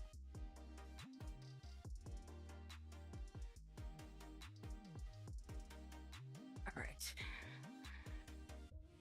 We've changed no settings. On the camera, we've changed no settings on anything other than, which the white balance is now off, which is why it looks a little cooler than I would want to. But we've otherwise changed nothing else, right? We just turned the lights off. The image is still clean. The settings have not changed. You have to forgive me. I have my back brace on, but the back massager on. So that's what I keep changing over here. We've changed nothing other than we've gone down to one specific light. That's it. Every other light, minus those cute lights in the back, are on. So if this is what, when people, most of the time I find when they're saying something about low light, this is all they're talking about.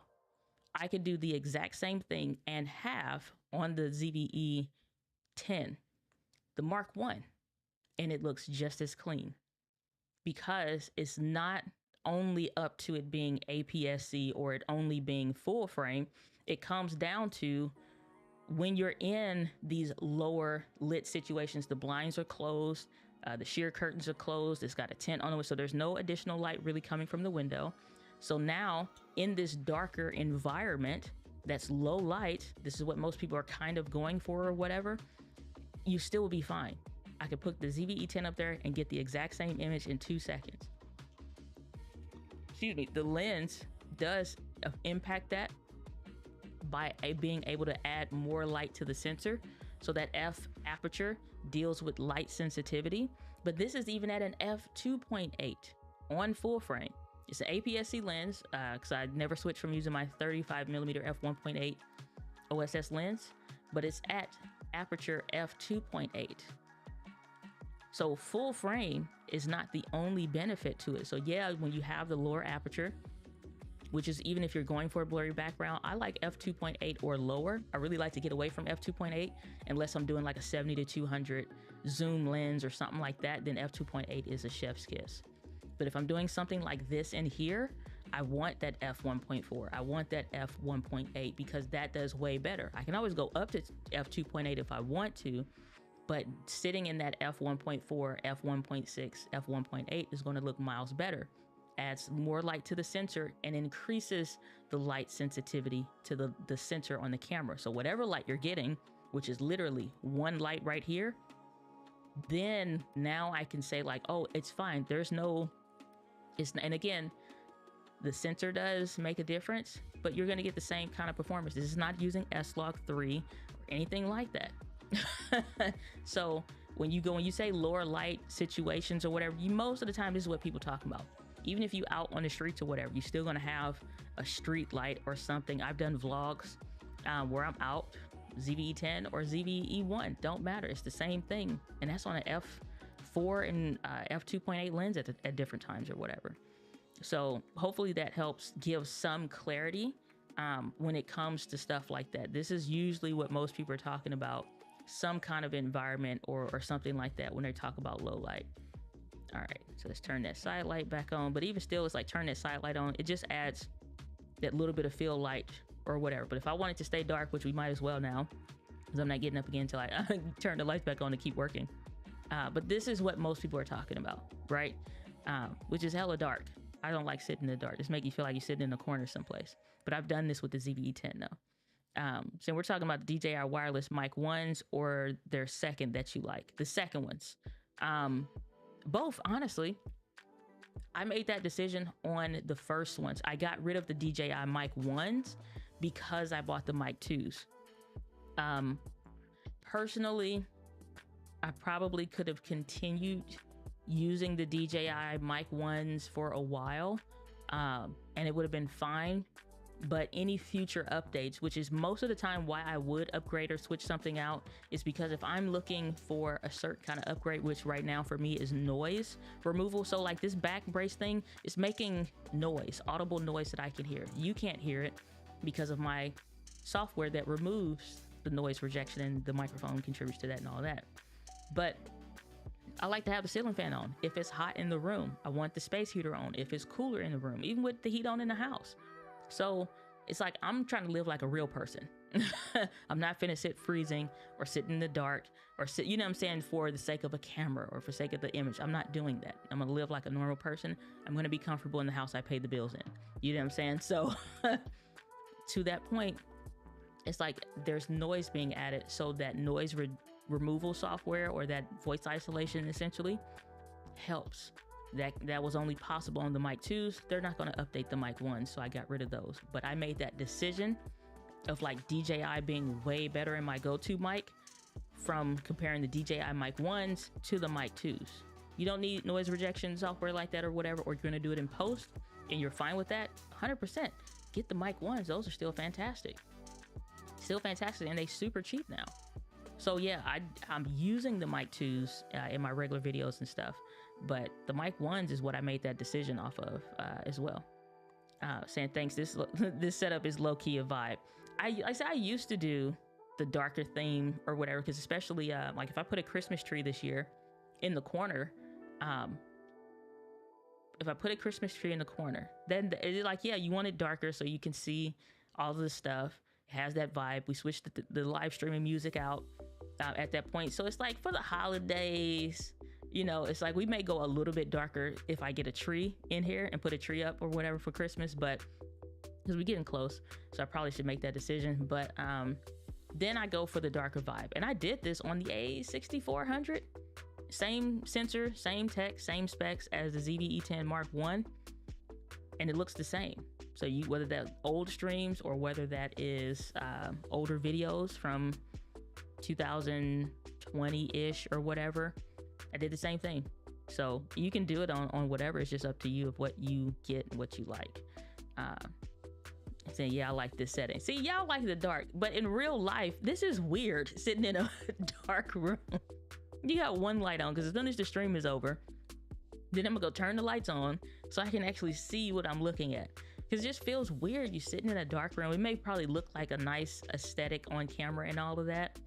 My fairy lights battery needs to be recharged, so but those usually pop a bit more in the back or whatever. But it's like you sitting in the dark. That's why I was like, when I switched, I was like, yeah, I'm gonna need some lighting in this space. But yeah, I used to do the darker vibe, but I was just like, I'm good on sitting in the dark. Let me see if I can even find one of those older videos from way back when, which ain't been, yeah, it's been that long ago, because I switched to a lighter theme. But I'll show you what it looks like on the A6400. Yeah, it has been that long. Let me see if I can find this, or a video. I don't know, but I don't see any more questions. If I can't find a video on time, then we will switch, because we have answered all the questions on the stream this fine day. Okay, we need to take that video off.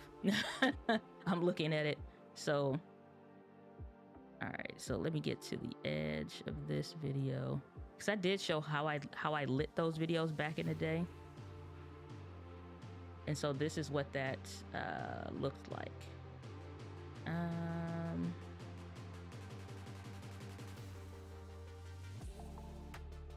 So ain't much changed.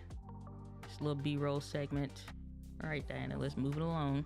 So this is what the videos used to look like when I did that darker thing vibe. More or less the same thing, just slightly different, slightly positioned different or whatever. Color grade slightly different or whatever.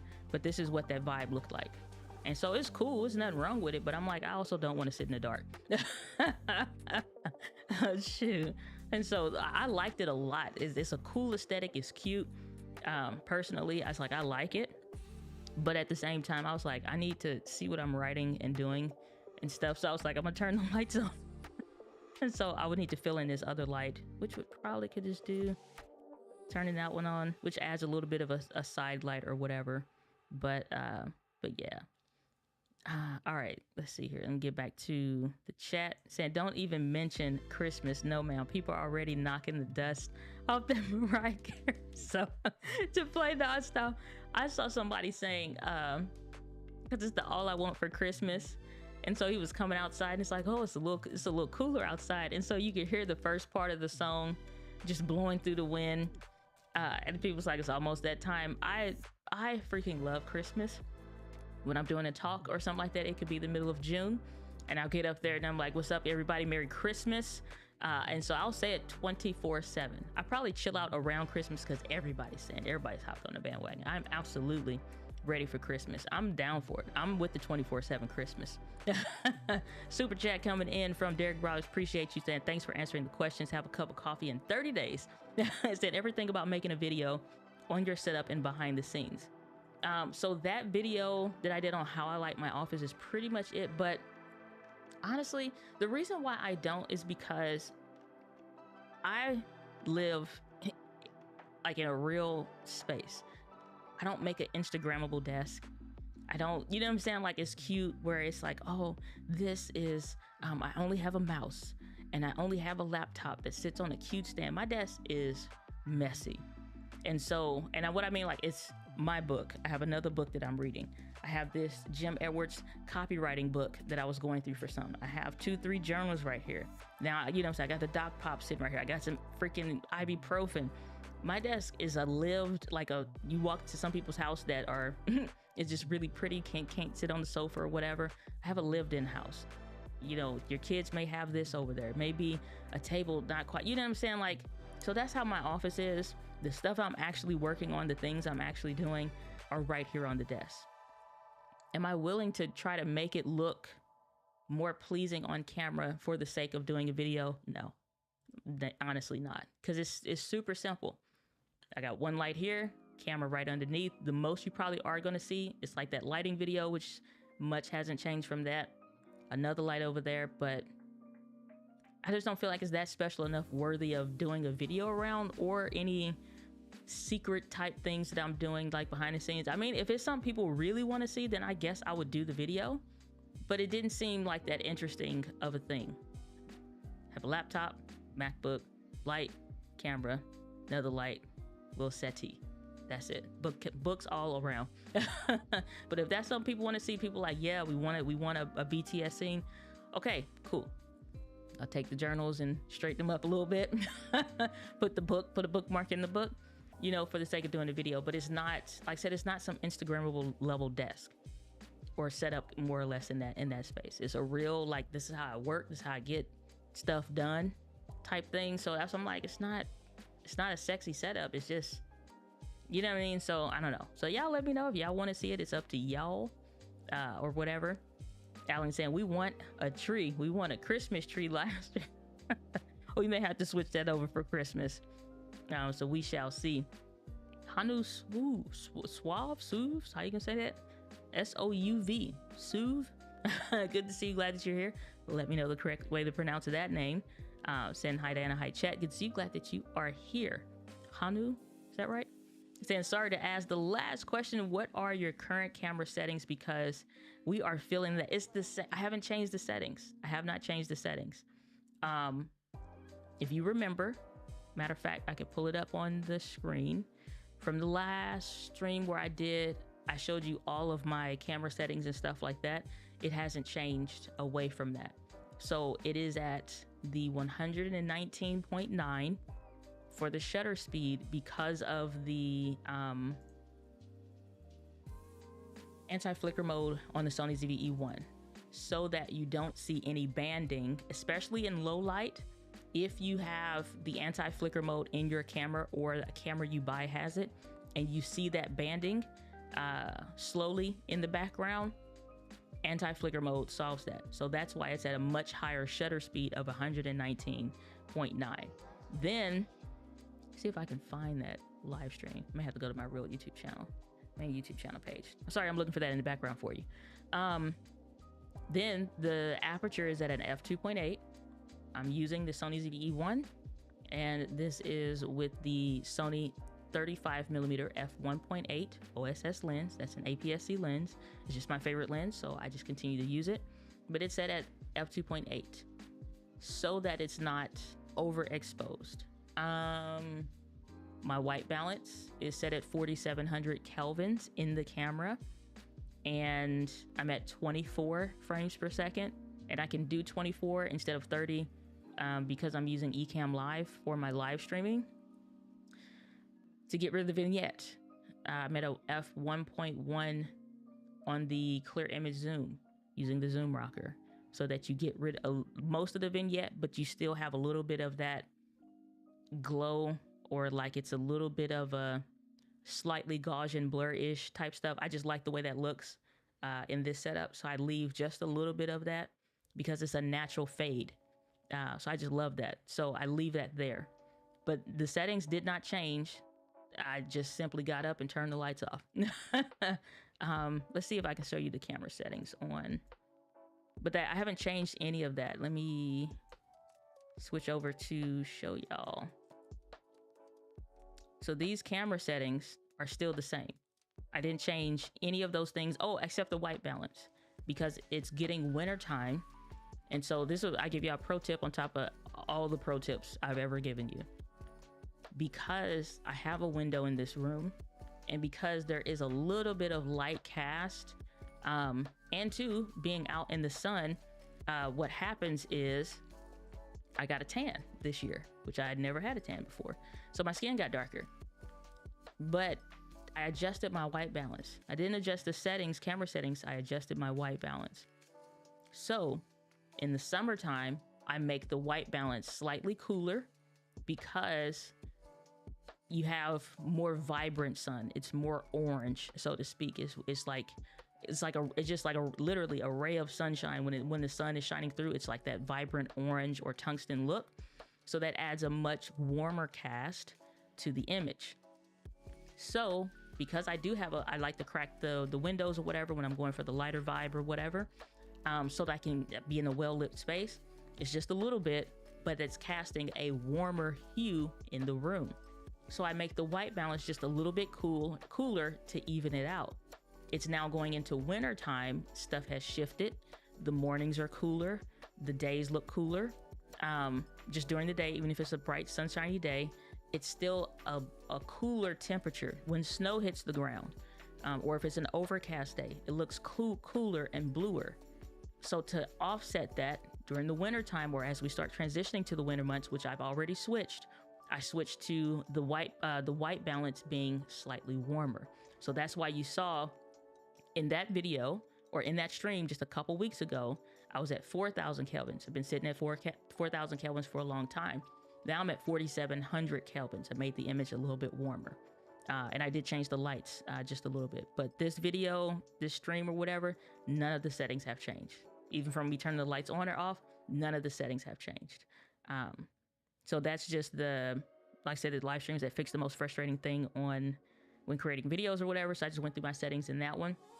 Nothing's changed though. It's all still the exact same. So hopefully that helps with that. Yeah, I like the low light sitting in the dark. So we'll see. I gotta find a tree, because you find some of those fake Christmas trees that look destitute. Okay, they look like they need to be in a hunger strike line someplace, because you know the branches don't look right.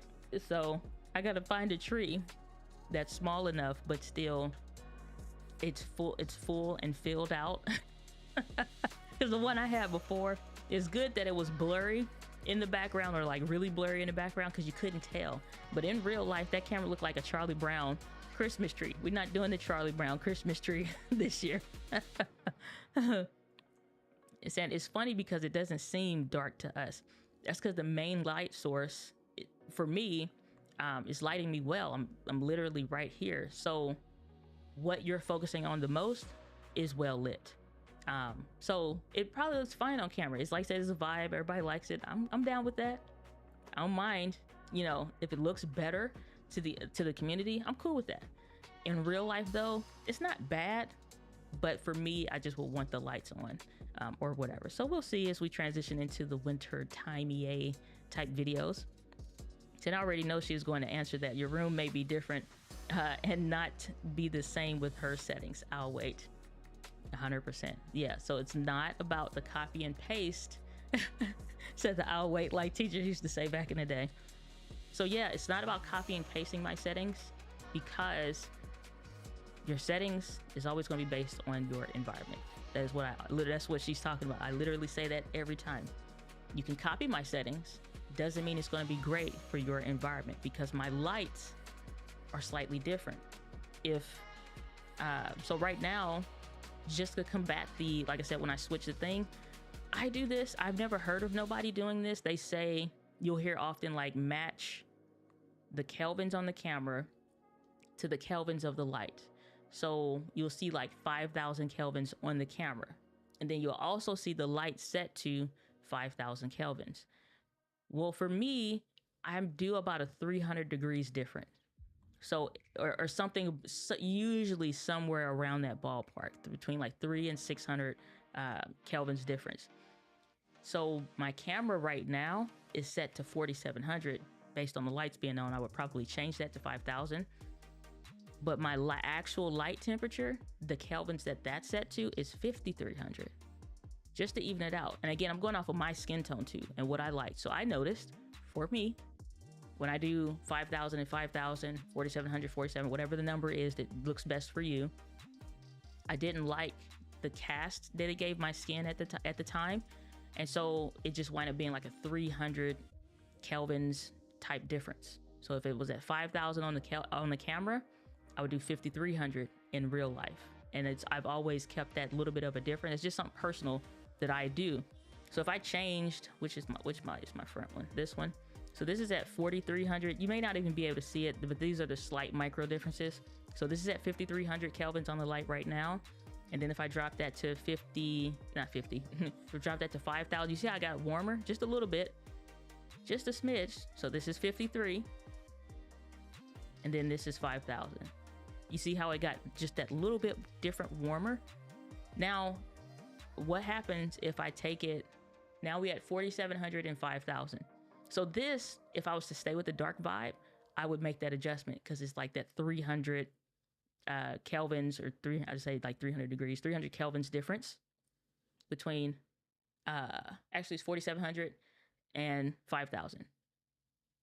So if I made it also 4,700, it to me, that just looks a smidge too warm. Now we at 4,700 in the camera and 4,700 for the lights. It's up to you. It's all like that kind of stuff is just a little bit of a taste. That's why I was saying on that live stream some weeks back, most people get frustrated thinking the camera skin tone is off. Your white balance impacts your skin tone more than most people think or realize. So now we at 4,700 in the camera and 4,700 in the lights. For me, it's like I didn't care for a bluish hue, and this is now adjusting to as I make the room darker or whatever. So now it's like I wouldn't care for, it's like I don't want to be so orange. I just want to be a little bit cooler.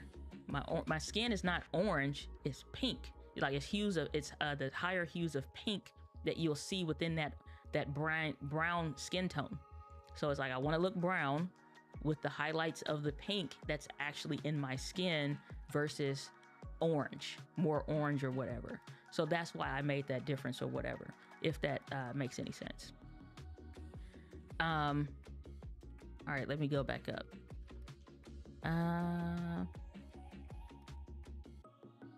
So where can I find the video on your camera settings?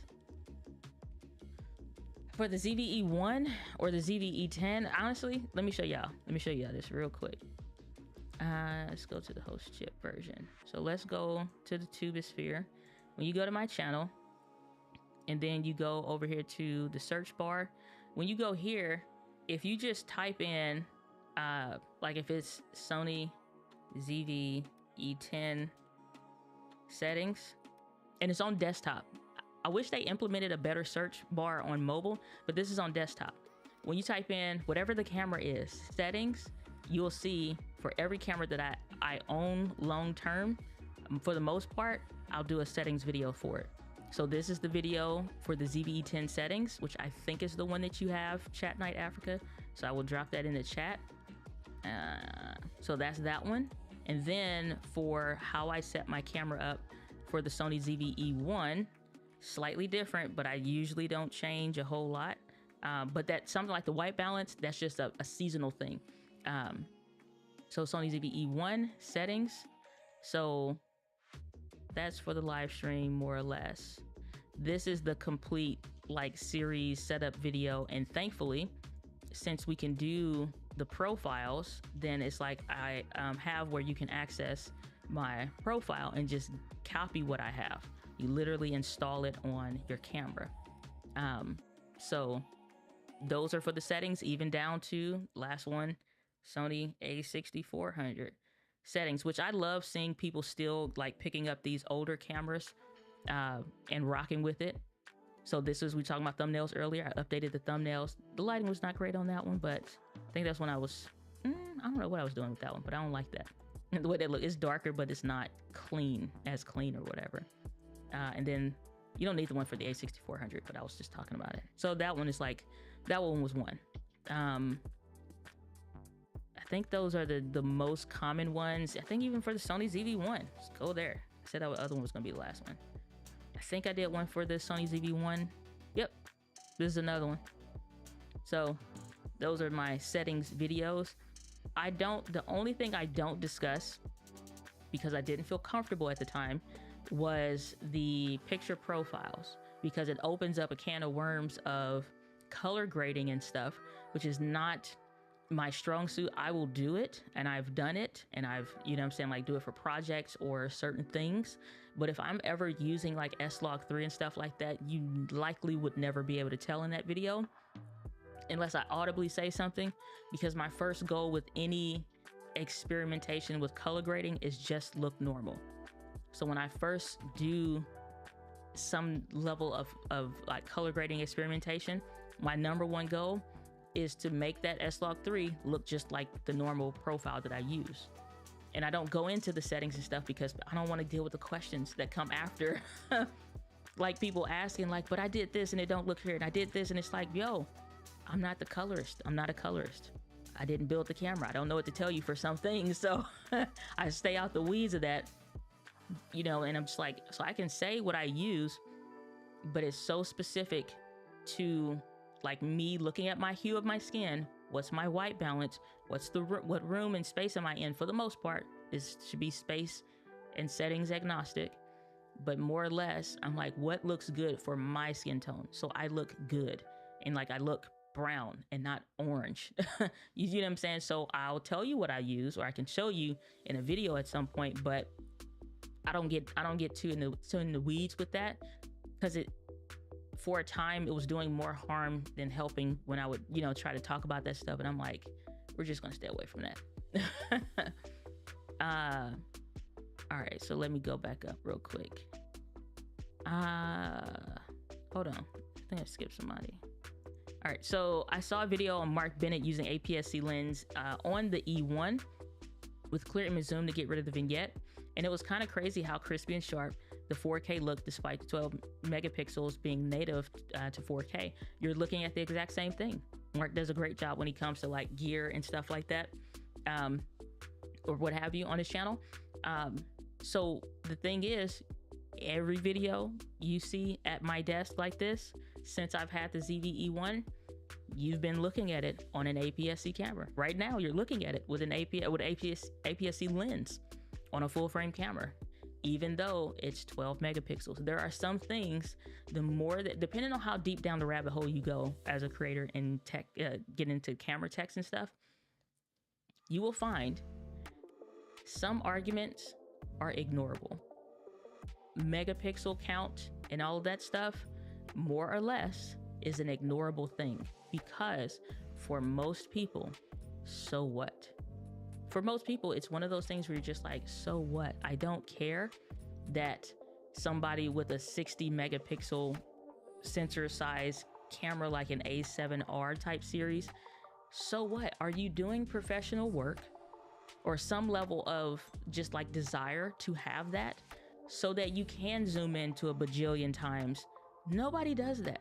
I've never looked at an Instagram photo or video or anything on Instagram or TikTok or YouTube even, and I stop the video, take a screenshot or download it, and zoom in to a bajillion so I could see something, except for Casey Neistat, because me and my friends were trying to figure out what he was using, a type of gear that he was using for something.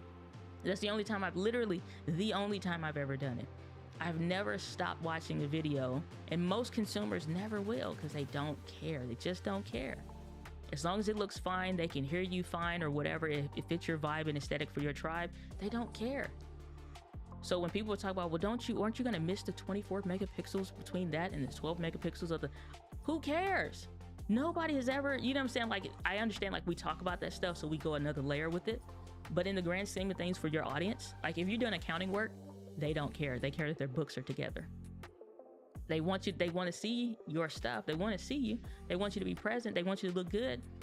They want to, make sure you're looking good, sounding clear, whatever. It helps to get rid of the distractions, but they don't care. You know what I mean? They just don't care. It's only inside that bubble of looking at the nitty gritty tech specific stuff and making sure your investment is worth it for what you want.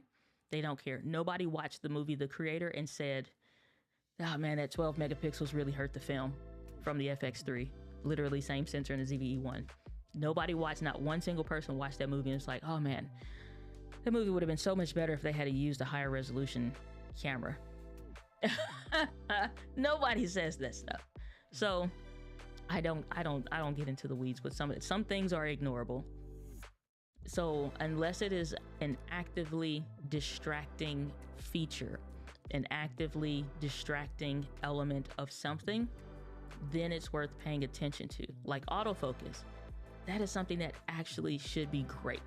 It should be freaking fantastic. And I don't even trust to try and like there's no point in me trying certain cameras if the autofocus is even questionable, because I know for 100% I'm never gonna give it a chance. I'm never gonna give it a chance because autofocus is something I don't want to play with. You know what I'm saying? So stuff like that. Is your audio clean? Audio is something you got to stay on top of. You want it to absolutely always be as good as you possibly can. Minus those few times where something may happen where your wind muff moves off the mic and it's a super windy day and you put a little text in the video, it's like audio is going to clean up in like 3 seconds. Other than that, it's like some stuff is just ignorable and it's only discussed on YouTube and maybe the rumors forums on YouTube. So I don't think about that kind of stuff, honestly. Nord Vanguard, good to see you. Glad that you are here. Can you show us your lighting setup if possible? I can definitely tell you, I've already, did we do that? Y'all making me go into the catalog today. I think in a video we discussed lighting, maybe. Only one light. So this was a darker video. Trying to think if I'm looking through this video, panning real quick. If I showed anything, it shows the breakdown of the lights that I use. And so I talked about lighting yourself with one light, which I talked about today. Let's see. So in this video, like I said, I went through and my video editor did a great job of breaking that down. So grid wise, this is the setup of what I use exactly. And so like I said, that I would gosh, probably I'll get into doing one or something at some point, allegedly, but this is more or less what that setup looks like exactly. The only thing now It's like the camera, instead of it being here in the middle, for me sitting in the back, is right underneath the light for my desk setup when I'm doing this particular setup. So the light, the camera is sitting directly underneath. So that's how that works. But more or less, I don't think we have any B-roll of me doing my specific setup or whatever. But I can show you this video. It needs, I mean, it's okay. It's okay. Pause face. I was talking more about some other stuff. Let's see. Do I show anything there? Yeah. So that's the light setup. That's just a kick. That's another kicker light that I add as a fill light, just to further fill in the shadows around the stuff that I have mounted to the wall. You add little elements. You figure out little things that you do, but that's like more or less the light stand that mounts to the wall, so that I can make sure that, that's way too warm of a video for me personally. Like, it's way too warm for me. But that's the setup. That little light on the wall or whatever. Let me go back just the frame before. But yeah, that's pretty much it. Like, I can show y'all, but not today. So yeah. Let's see. Saying thank you. I'm just hopping back on. I took the ball head off. I have a Jolican tripod. Never heard of it. But it's a lot of white label stuff out there. So Jolican tripod. Yeah. So yeah, this is one of those white label brands where it's not a bad thing either, but it's one of those white label brands where you what is the one company called? I can't think of it, but they all are pretty much like that. So yeah, that works just fine. If it's one of these, like this first one, then that's more closer to the Amazon Basics one. But you're saying you can take it off, that ball head is fine. So you can literally take off that top plate for this one. You can take that top plate off. That's that same Arca Swiss style top, and you can clamp your Falcom F38 plates in there. And you don't have to switch the ball head unless you want to. But that ball head will come off, and you can put anything else on there that you want, which is a cool little tripod. So yeah, that's cool. Glad that helped. Glad that helped. Glad that helped. So this ball has a screw on the bottom of it. The replacements online don't have it. The ball head has a screw on the bottom of it. You can take it off. Those little bits will come off. Get you a flathead screwdriver. In the base, you'll see how it's got those slits on the side right there? Get you a little flathead screwdriver, a quarter or something like that, and that will come off. Do I have something? Maybe my knife might work. Ooh. And then we're gonna wrap up because we're down to the last of the questions. So this comes off. It's just a screw. See that, how that's coming up? It's just a screw. So if, depending on what size you have on the base of that, some of those come out. It's a plug. It's not just only just that little bit of a plug. It's a plug. The whole thing comes out. Tripods are fun when you get into customizing them. Most tripods have where this little bit will come off. It's not just stuck to just only being that. This bit will come off, and so you flip it over, literally flip it over, and one side of it is a 1/4-20, and then the other side I think is a 3/8 or a 5/8, whatever size that little thingy majig is. If not, you can usually buy little adapters like this screw that's like 5/8, 3/8, whatever the dimensions wind up being, to 1/4-20. So you can make it exactly however you want it to be, to function however you want it to be. But even mic stands, if you have sometimes those little plastic rubbery ones you would see where the mic just kind of clips in, flip that over and you'll see the same kind of a little slit. It may be plastic though, or rubberized pipe plastic. Take a little screwdriver, flathead screwdriver or something, and you can twist that bottom off. That is an adapter. So you can customize all kinds of stuff when you just figure out those little bits, and those connectivity points will really help you. I don't have anything nearby, but that I don't have to only get something that's this big. I wouldn't use that. I would instead, if I needed to use it for something like this, they're not gonna fit.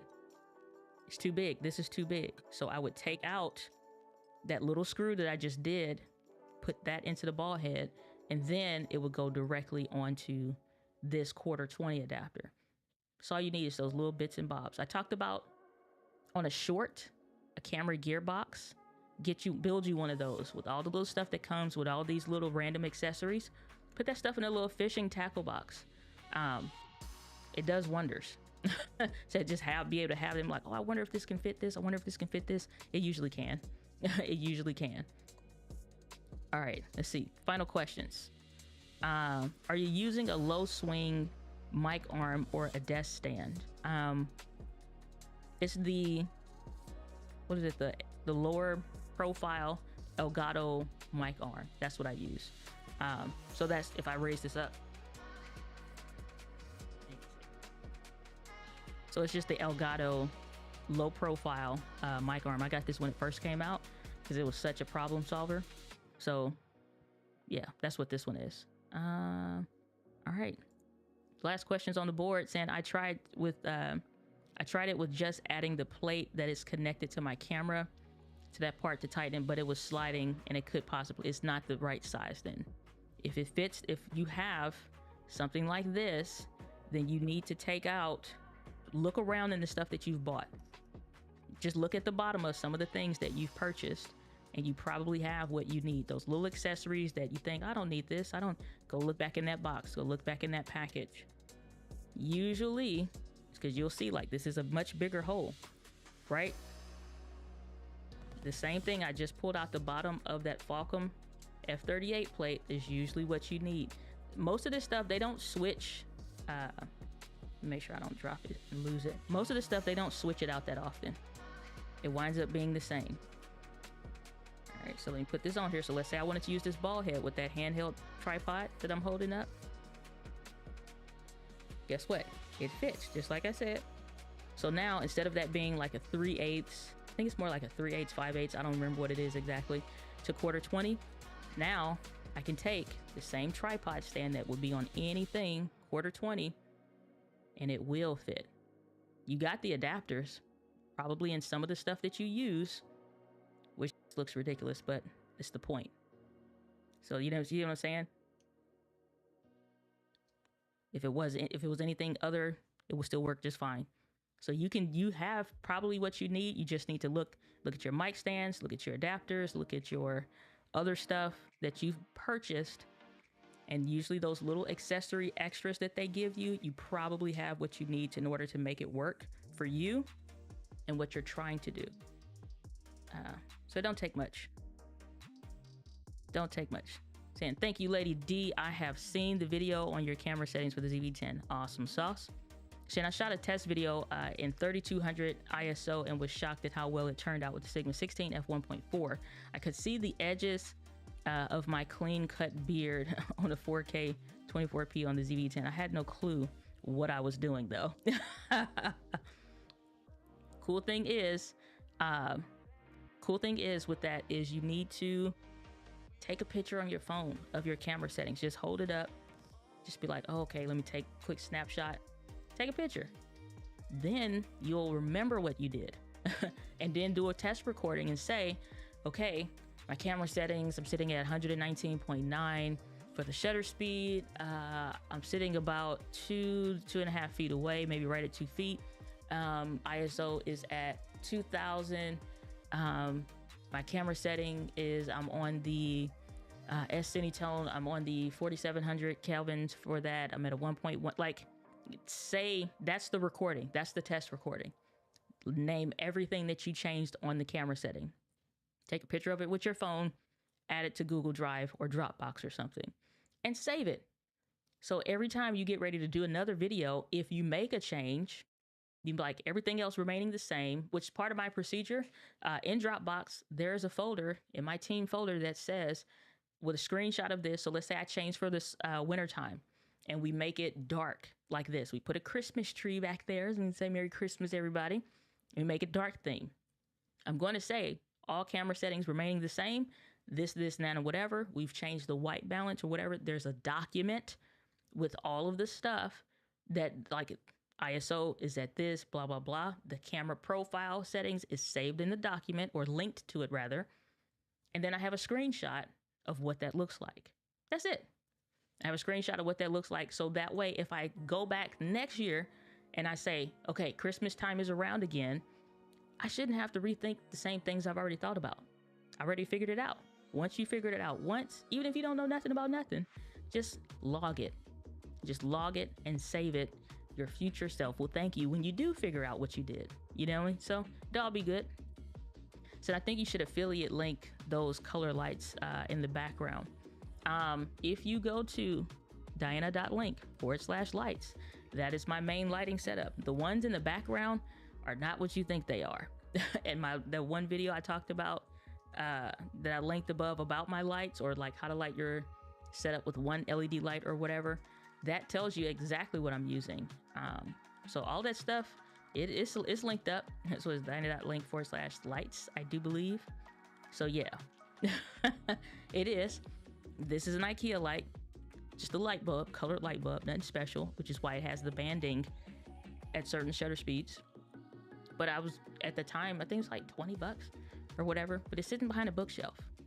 It doesn't need to be an $800 light to sit behind the bookshelf. It's $20, if that much. And then this other pink one is another Viltrox LED light panel that has a gel over it, a pink gel from the craft store. Because when you're doing sometimes short films, or when you are doing music videos, you need a color cast, but maybe you only have a regular LED, bicolor LED light. Gels is what would be used, colored gels. You can get them from a craft store, no big deal on it. As long as it's rated so that you have the proper heat temperature, so it's not going to melt or something like that. LED panels that's frosted like you usually see are fine. So it's just a frosted LED panel, again, $20 Viltrox light, and a gel, a colored gel like you would see in those environments that you get from the craft store.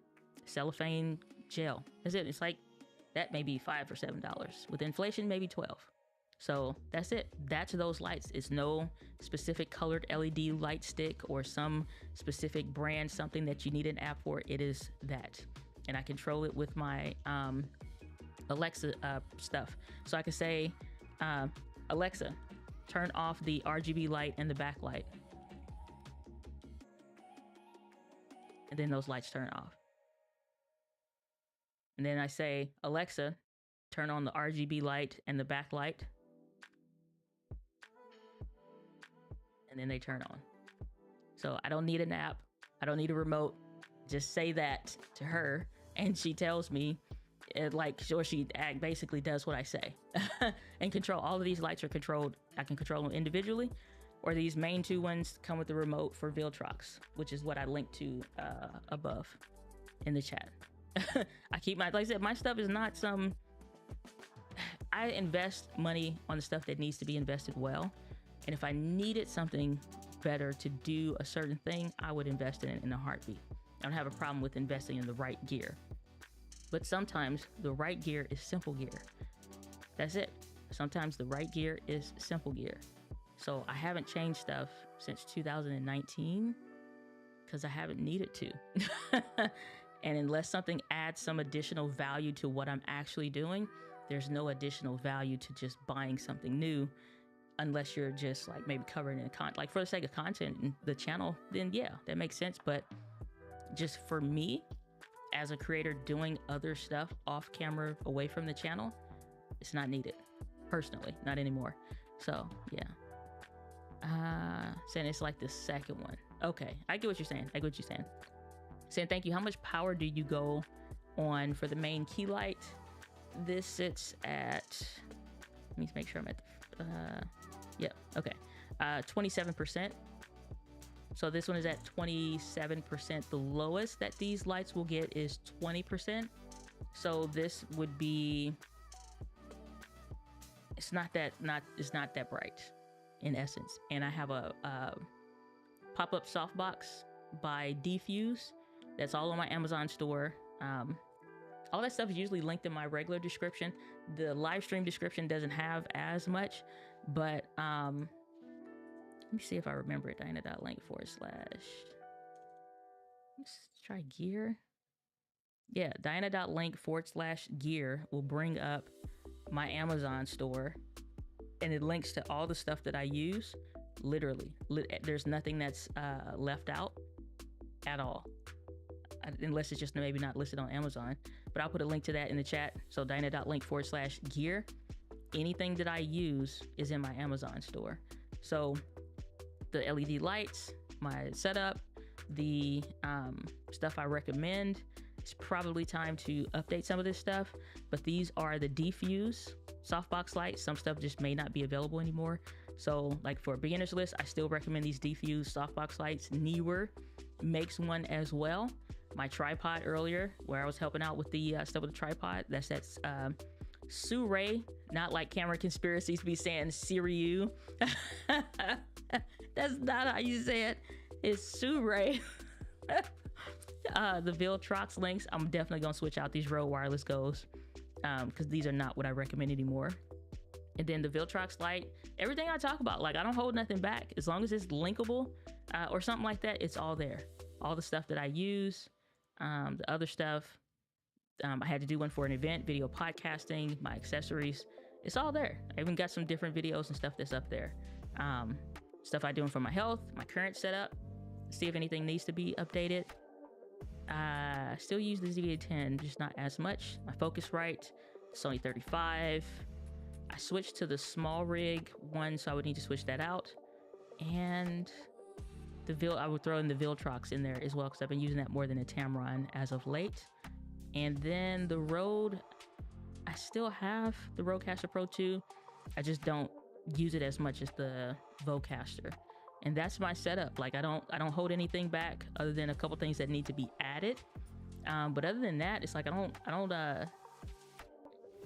try to do that. I tell y'all exactly what it is. Tell you exactly what it is. Oh no, David. We are not doing no 5-hour energy live stream. Get the taste out of your mouth. Saying 4 hours plus live stream. What was it? Maybe that other one was or whatever. Today, it is definitely not going that far. Saying, oh, thank you. You're very welcome, Sam. Glad to be of service. All right, let's see here. So Nord saying, awesome. And ISO, I should record on 100 ISO or more. And last question, do I need to put on makeup for not getting highlights on my forehead or cheeks? No, but you may want I'm not a makeup person, so I definitely am not that girl to ask, because some people do like it and it does what they want it to do. But what I'll usually do is just keep a paper towel. There's specific papers that you can use per camera, but you hit these hot spots. Just literally, this is the hot spot, this is a hot spot, and then this is a hot spot on your face. Somewhere in like more or less like a triangle, if you think of it like this, from your forehead to the points of your cheek down to the point of your chin. All of that is what I consider a hot spot. And so before, because obviously we don't want to be ashy out here in these real and digital streets either, but you'll hit these hot spots for the shine that you naturally are pulling out oil wise in your skin. But if you're putting lotion on or something like that, you're moisturizing your skin, you'll be fine. It's just more or less if you have oily skin, then yeah, just get your little paper towel and hit those hot spots, just to make sure you're not adding in extra shine. But otherwise, what I will do is simply the palm test. And so the palm test, it says for where I'm sitting and where my light is, it's diffused and is at 27%, like I shared with you all earlier. But for where I'm sitting, exactly for where my face will be, and if I turn my hand on either side, you can clearly see the details. I'm not overexposed or underexposed, and you can clearly see both sides of my hand. And this doesn't matter what your skin tone is, but the more so using this both sides of your hand for your skin tone. So whatever your hue is, whether you got a tan or you don't, or anything, like you can just say, okay, this is always going to be the lighter side. Is it overexposed? Because now that will tell me more or less if I wear a white shirt or a tan shirt or brown shirt or something like that, is it kind of like standing out unnecessarily? Or is the white text like an infinity white and it's way too bright? So I, use the palm test if you're not sure about ISOs and stuff like that. And I'll say actively recording on the camera, and I'll be like, okay, we're at ISO 100, we're at 200, we're at whatever. Most people do this. Now the palm test is not accurate because I'm not sitting this close. I still would be okay, in the darks, but if anybody else come in the video that's light skinned like this or has a lighter hue, then you can see like, why is this person overexposed, but that other person's properly exposed? Use the palm test. It'll help you out. Not up here, back here where your face actually will sit. So I'm adjust the settings, be like, okay, as I'm recording, I'm at ISO 200, 300, give it a second to see what you see. I hook it up to a live stream setup so I can see on camera what I think looks good. And usually what I think looks good, I want to go 100 plus more over for the ISO. So if I think on screen on my monitor, 500 ISO looks good, when I download that video, send it to my phone, look at it on both computers, so I'm giving myself a gist of what the average person would see on the video, and I'm like, oh, it looks better at 600 actually. And like to me on computer, it's 500. When I look at a video on my phone, my other computer, look at it on the TV, just a sample video, then it's like, oh, well, it looks better at 600 actually. So we set it to 6. So I do stuff like that when you're doing your tests. Then you figure it out. But hit publish. For goodness sakes, hit publish. Hit publish, hit publish, press publish, hit publish, press publish, hit publish. Because waiting for perfect settings until you get it right is not going to help you. Make the changes as you're progressively moving your content forward and releasing content. Like I said, I'm not a makeup person, but like I said, hit those hot spots. And then as far as your ISO is what you'll hear recommended. Take into consideration your lights. Some people's lights go down to 10%, or they go all the way to 0. So if they're saying they're at 10%, I'm at 27, you're like, well, who do I listen to? What lights are we using? We chances are we're not using the same lights. Diffusion. Maybe they have a way bigger softbox, so that light that's coming out is way softer. So things like that add to those hidden elements that you can't see communicated through YouTube or a YouTube video. You just don't see it. But those are the things that you deal with in real life, figuring out your camera settings and stuff like that. So hopefully that gives a bit more clarity. Sit in front of the camera, do your best that you can, record, look at it on your phone, look at it on the computer. You just do the best you can, and then record your video, and then make progressive, incremental progress. Just set a goal. I'm just gonna take daily progressive steps. This is why shorts and doing Instagram reels and stories with your camera is good, because you can put out a whole bunch more content testing stuff and nobody cares. Nobody cares that the white balance was slightly darker or a little bit too bright or whatever. They just do not care. So by the time you're ready to do your next video, you've done 15 other micro pieces of content that now help. And it's like, dang, from this video to this video is a big difference. But it's 15 micro pieces of content in between that. And they could be stories for all who knows what. So yeah. Same question. Did I hear you say on another live stream to change the ISO until the exposure is 0? No, you did not hear me say that. Because again, for your skin tones and for what you're doing, it may differ. My multi-metering settings, which you'll see the 0.0 most of the time at the bottom, mine is never that. Mine is always at least a 0.3 overexposed or plus 0.3 or a plus 0.7, because for my skin tones, for me, for any spaces that I've recorded in, that is what I find I like and looks best. It looks a little too dark at 0.0. So I do a plus 0.3 or a plus 0.7. Even if I put my settings in auto, like intelligent auto if you're vlogging and you just doing whatever, don't feel like messing with settings. I still have for my ISO to be slightly brighter, just 0 plus 0.3 or plus 0.7. So I'm never saying specifically make sure it's doing stuff. My thing is more so make sure you look as good as you want to look on camera.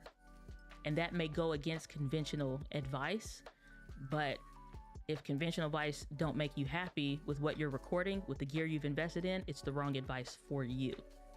So I am for making your stuff looks the way you want. Some people prefer a super bright look, super airy and light. Some people prefer a darker theme, and that may differ. You may not sit at 0.0 for that reason. So it just depends, you know? So you went from the Shure MB7 to the Shure SM7B. No, I went from the Audio-Technica ATR 2100 original to the Samson Q2U to the Shure SM7B. That was my microphone progression, and I was begrudgingly went to the SM7B. I never used the MB7 ownership wise. Like I never like bought it and like it was my microphone, and then I went to the SM7B. I just got it initially because I knew goal wise at the time, down the road, years ahead, is this the microphone that I'm going to invest in and just want to stay with forever? I don't want to buy multiple things. I just want what I'm going to keep for forever. Or if something went wrong, I would probably get the exact same thing. This SM7B became that microphone for me because I knew if I ever do an audio book, or if I ever, at that time I was like, I have a goal of writing a book. I've now written a book. I'm just working on the audio book in the background, finally recording it. The SM7B was the microphone that I'm like, you can do it on anything. Don't get me wrong. But I'm like, that's the microphone I want to do it. The Rodecaster Pro, good enough to produce the audiobook at the level quality that I wanted. Any future goals that I have, if I went, like a goal I have was to buy a warehouse. If I buy a warehouse, build it out exactly to my specifics and my imagination, I'm going to still have my SM7B in that studio space. So this is the microphone that for me does not need to be upgraded, changed, or anything like that. So I just went from a USB mic to my final mic. Other ones are great in between. There's nothing wrong with them, but I just went to the mic that I won't need to upgrade from. Nita Technology saying thank you. You are most welcome. Glad to be of service. Good to see you. Glad that you are here. Saying also thanks for the stream. My pleasure. Glad to be of service.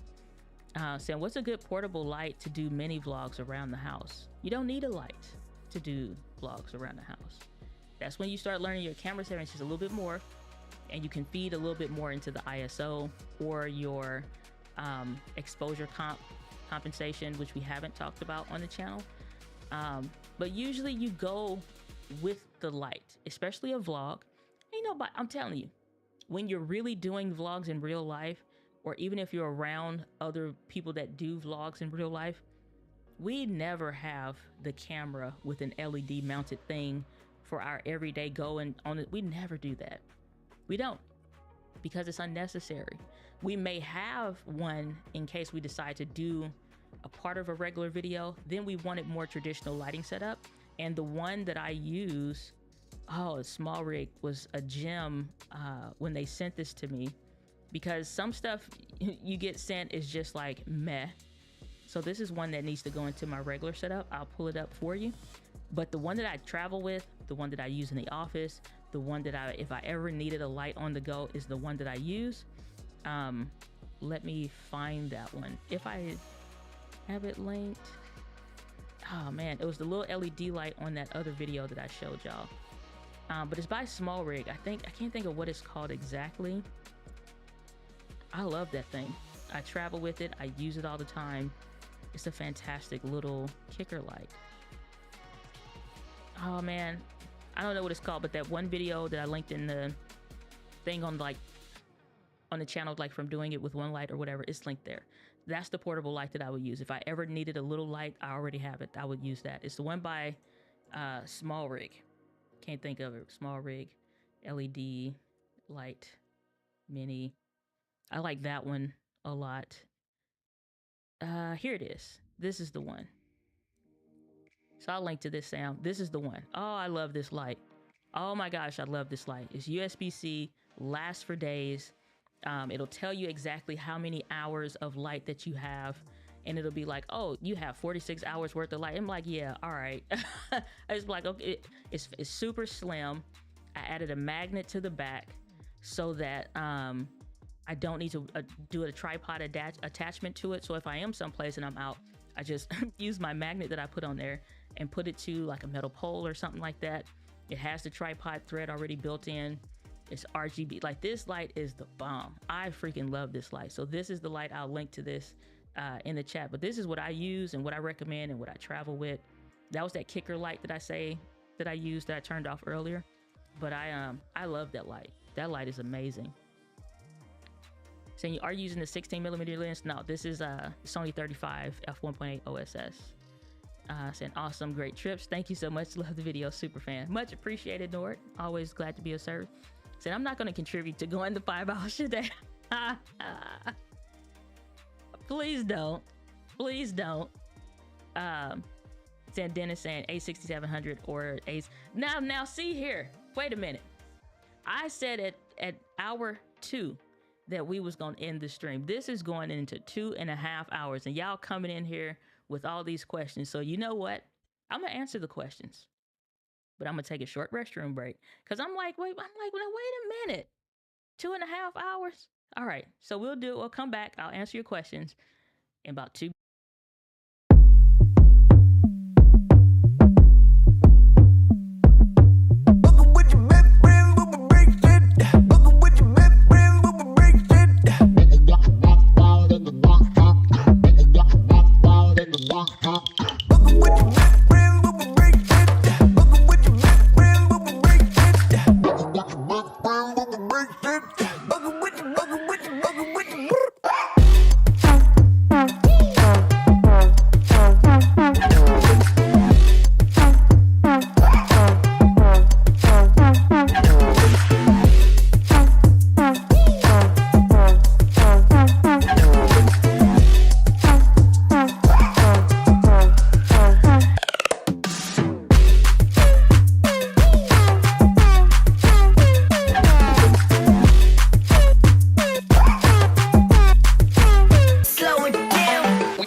My goodness, y'all ain't playing today. I'm thinking like stream today definitely gonna be right in an hour, and we gonna be good to go.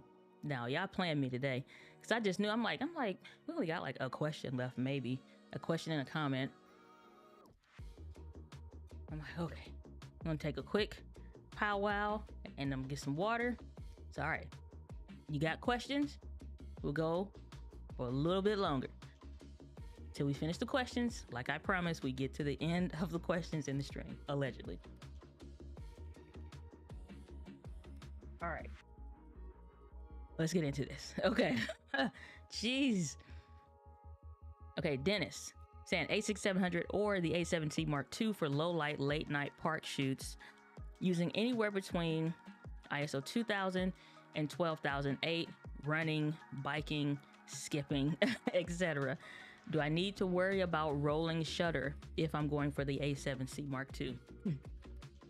You're gonna get more or less comparable experience between the two, but if you want to add the most light and enhance the light sensitivity to your camera, it's going to be the A7C Mark II because it is full frame. Now, granted, it is 4K 60p max on that versus 4K 120p on the A6700. But if you don't care about that, you're not going to really touch it that often or whatever, like it doesn't make that big of a difference, don't worry about it. Like it's not, it's again, it's in English, it is an ignorable difference that doesn't matter to you. So ignore whatever else you hear online at that point if it don't matter to you. If low light sensitivity does matter, you're going to get better performance out of the full frame versus the APS-C. And this is not a solely sensor size based scenario. This is based on actual real life use case, having the two and me looking at the image and saying, which one would I prefer in this environment to have and use or whatever? I'm going to go to A7C Mark II. So, like I said, having the full frame makes a bit of a difference. Weight wise, even you're not going to have any real savings going from APS-C to full frame, and that difference. So it just makes sense at that point. I would go A7C Mark II, same design, still one SD card, which is not an issue ever for me, or for most creators. Then you have, everything else that you would need. Like you got it, so I would go A7C2 in that use case, especially if like I'm vlogging, I'm out, I'm in the park, I'm doing my thing or whatever, it's starting to get dark. Both are going to look good. You can make either look really amazing. You can get by with either. But I would, if it was me personally and having the experience of seeing both in like a real environment like that, I would just prefer to have the A7C2 in that case, because it helps when you don't have to crank the ISO. It helps when you don't have to have that extra bit of, oh, what should I do or whatever, or you're fighting maybe to get a different lens so you can go to an f1.8 type something. Like it just takes a bunch of micro decisions later on down the road out of the equation. Quarter Hoarder, good to see you. Glad that you are here. And I really enjoy your camera content. Thanks for sharing your knowledge. Keep it up. Well, thank you so much. I appreciate that. I really, really do. Sam saying, do you personally overexpose on DJI cameras also? What I'm usually doing for smaller sensor cameras is I'm looking for the light source. So in a environment where I am vlogging, like you mentioned before, I'm not carrying a light with me because that's too big, it's too bulky. And as soon as you try to turn it around, you walk into, like we was in New York, like me and Nikki. And so we in New York, and it's some people out of her community. And so now, speaking of Nikki Saunders, if you don't follow her channel, she's amazing. Check her out. And so like I'm vlogging, got my stuff or whatever. Okay, well, you walk into a cookie shop and you want to show the cookies or somebody doing something to where now you blasting a light in somebody's face. We ain't doing that. So what I'm doing is looking for the light and I'm working with it. So if this is my light source and this is the light from a shop, then I'm going to face the light instead of having it behind me. Even if we need to walk in the opposite direction, I'm just for the clip or something I'm finna do, I'm gonna work with the light. That's why you usually see us holding the camera. We'll hold the camera and we doing this, and then like we spin around because we looking for the light source. We like, we're not saying that, but that's like natively is what we do. We just like, oh, the light behind me over here, let me do this, because then the light's on this. Like that's what we're doing. So that's what you do when you're out. Just look for the light source. Which option, which direction looks better for what you're trying to do. Said I saw something like that light on TikTok Shop for $25. Let me go and get that. I freaking love that light. I'm not kidding. It is amazing and it's super bright. And I have taken something similar. So when I say I do like Frankenstein little experiments, let me show you one of them with a similar little LED light type thing, because I was testing a theory and my theory proved positive. Long time ago, I got sent a light that I never covered on the channel. And I looked at some of the new ones that came out, because again, noise is a big deal for me. And I wasn't using crisp AI at the time. So they sent me the light, but it has a fan into it. So you hear that. I don't have time for that to get that out of. So, I have these conversations when somebody's sending me gear or whatever. I never did the video. It's a fantastic light, but I never did the video because if I can't showcase something in a positive way, then what's the point, for real? You know what I'm saying? In a way, naturally, not making it look good, but I'm like, no, I'd rather just not say something negative if that's all that there is to say. You know what I'm saying? So, but I've used it since then in other stuff. It may come back around at some point, but at this point, it won't. But I have the softbox for it. And so this is it's like Waylight something or whatever. But you'll see these little softbox lights or whatever. So what I did was, on the inside, I put a little LED light.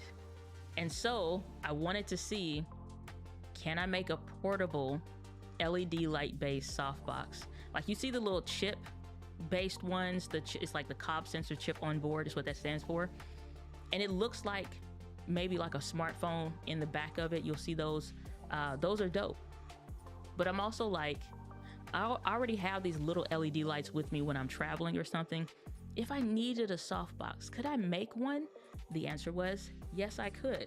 And so I'm I really need to get into 3D printing, because that will solve most of my problems creatively when I'm doing my Frankenstein experiments. So what I did was took another one of my little LED lights like the one I'm talking about, and let me undo this, made a softbox. And it's been amazing that I've used in other videos. So you can't see a whole lot with it though. And because I was like, if I needed a softbox and I needed it portable, not like how it is now, but if I needed a softbox and if I needed it portable, and if I needed to not have some big old heavy light, I didn't have all of the stuff that I need, but I need a softbox, could I make one? The answer was yes. And this is how I made one. And you can even see it makes the image look so much better. So I can sit this, clamp it on the desk somewhere. There's no cables, there's no anything. I just built it using a little whatever. This was just me holding it in place. So I like rubber banded out. But another one of my Frankenstein experiments that I'm like, yeah, I think I'm gonna make something for that. So that's what I did. So now I need to figure out a 3D print, or maybe just ask a friend that's into 3D printing to print what I'm designing out to make sense for me. But yeah, it's like I'll do little stuff like that because I'm like, you have the gear around you. You have most of the stuff that you need.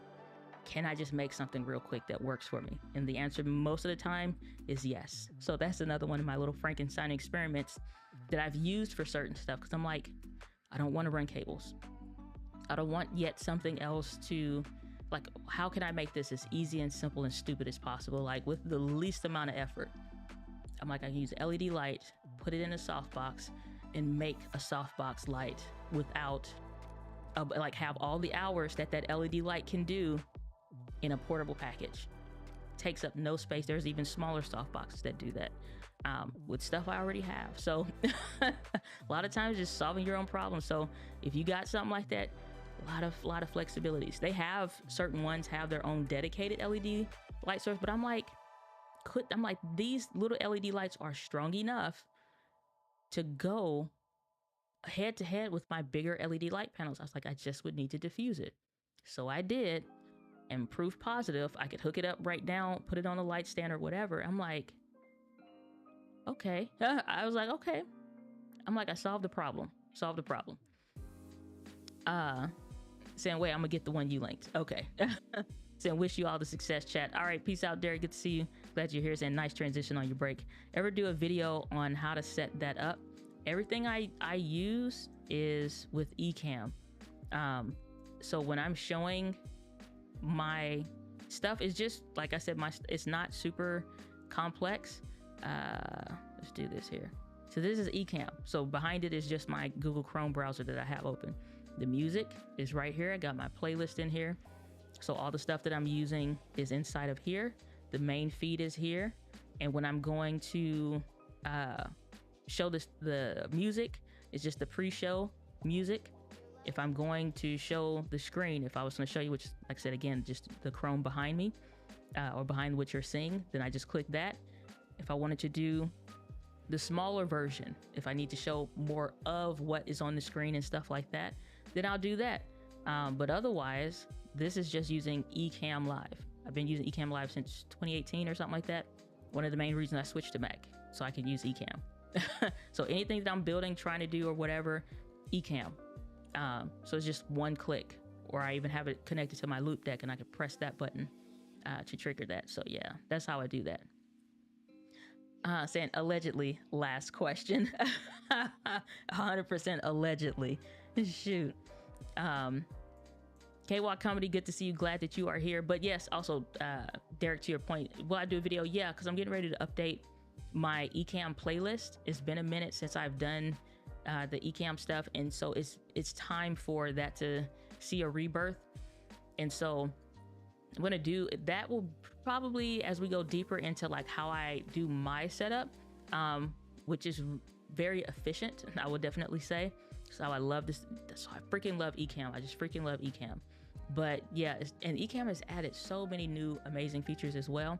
So yeah, it's time to update that. But that's what I use, Ecamm Live. Saying, yeah, go, go, go.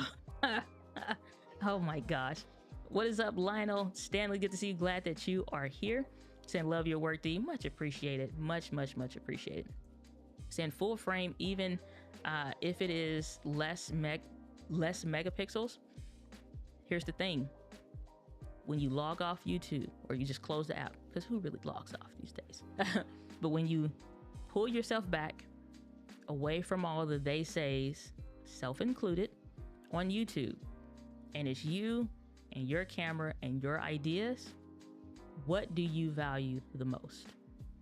For me, megapixel count means nothing if I can share my vision using the video camera and equipment that I have, and overall just using video. So as long as my gear is not getting in the way of sharing my vision, doing my work, being present, and you know what I'm saying, like fulfilling that purposeful work, the megapixel count does not matter. That kind of stuff, honestly, is only online conversations that matter in small subset circles online in the gear tech craze of stuff. And if you are comparing cameras, it makes sense to bring that kind of stuff up. Even I will talk about it when I'm comparing one camera to the other, and I'll put those videos out, or we're doing it, talking about it on the live stream or whatever. The first thing I'm usually going to mention is what that megapixel is, but the more we look into what kind of camera is it, what is the use case for it, how are you actually going to use it, does that help or hinder you? Does it really add to what you're doing, or does it take away from that? Most of the time, we don't know what the megapixel count is in your phone, and it doesn't stop you from recording your kids' graduation. It doesn't stop you from taking a picture of your new baby or your niece and nephew walking for the first time. It doesn't stop you from recording a funny moment with your best friend. It doesn't stop you from taking photos, going on a hike, or, you know what I'm saying, some new experience or whatever. It doesn't stop you. We don't remember what the megapixel count is for our phones, and we use those more than anything else that we have. So when it comes to my camera gear, as long as I can do exactly what it is that I imagine in my mind to do, like when I turned the lights off earlier, which I don't know if he was around for that, but I turned the lights off, showing like the lower light situation. I didn't change my camera settings. The camera's not getting in the way of my creativity. So I can switch from a lighter theme to a darker theme and it not be like a week-long process to figure that out. I didn't have to change any settings. I didn't increase the brightness of the lights. If anything, I think the last thing I changed was the white balance today. That was which I did on the stream. I didn't change anything. So I can change my setup and I'm not, or change the vibe or essence of the video essentially, and I'm not stuck, you know, taking days, hours, a week or whatever, trying to figure out settings or whatever. Megapixel count don't matter. I'll show you, I could show you a promo that I did. Was doing a mastermind, did a lot of stuff. We have different promos and stuff that needed to be made, working for the incredible Ray Edwards, that's written for people like Mark Victor Hansen, Tony Robbins, freaking Amy Porterfield, like the best of the best in the industry. You know what I'm saying? Like, work with those kind of people. We're doing a promo for like the in-person mastermind thing or whatever. I got the Sony ZV-E10, not Sony ZV-E10, Sony ZV-E1. And I'm taking photos of the event. I'm doing just like the natural in the moment photos or whatever. So I'm taking those. So when people think about joining this mastermind, they know and see actual real faces. We're not using stock footage. We're using the real people that's in the mastermind. Those real moments when somebody's doing a hot seat and they got the microphone and everybody's focused on trying to help them work through this issue. So we're showing like those real BTS scenes of what that looks like. Ain't nobody judging that that's a 12 megapixel and they don't even know what the hell that means. Because it has nothing to do with the overall work that we're doing. The B-roll, record the B-roll, and it's showing that same stuff. Nobody cares. Nobody, like I said, saying earlier, nobody watched the movie The Creator and said, man, this movie would have been 100 times better or 10 times better if they had used a higher megapixel sensor camera than the FX3, which is literally the same sensor here. And so nobody said that. Not one critic used like, oh man, but the megapixel count really hurt the image. Nobody cares. So when it comes to content and the stuff that we're doing, nobody cares. Your people care. Do you know what you're talking about? Can you help me or not? That's it.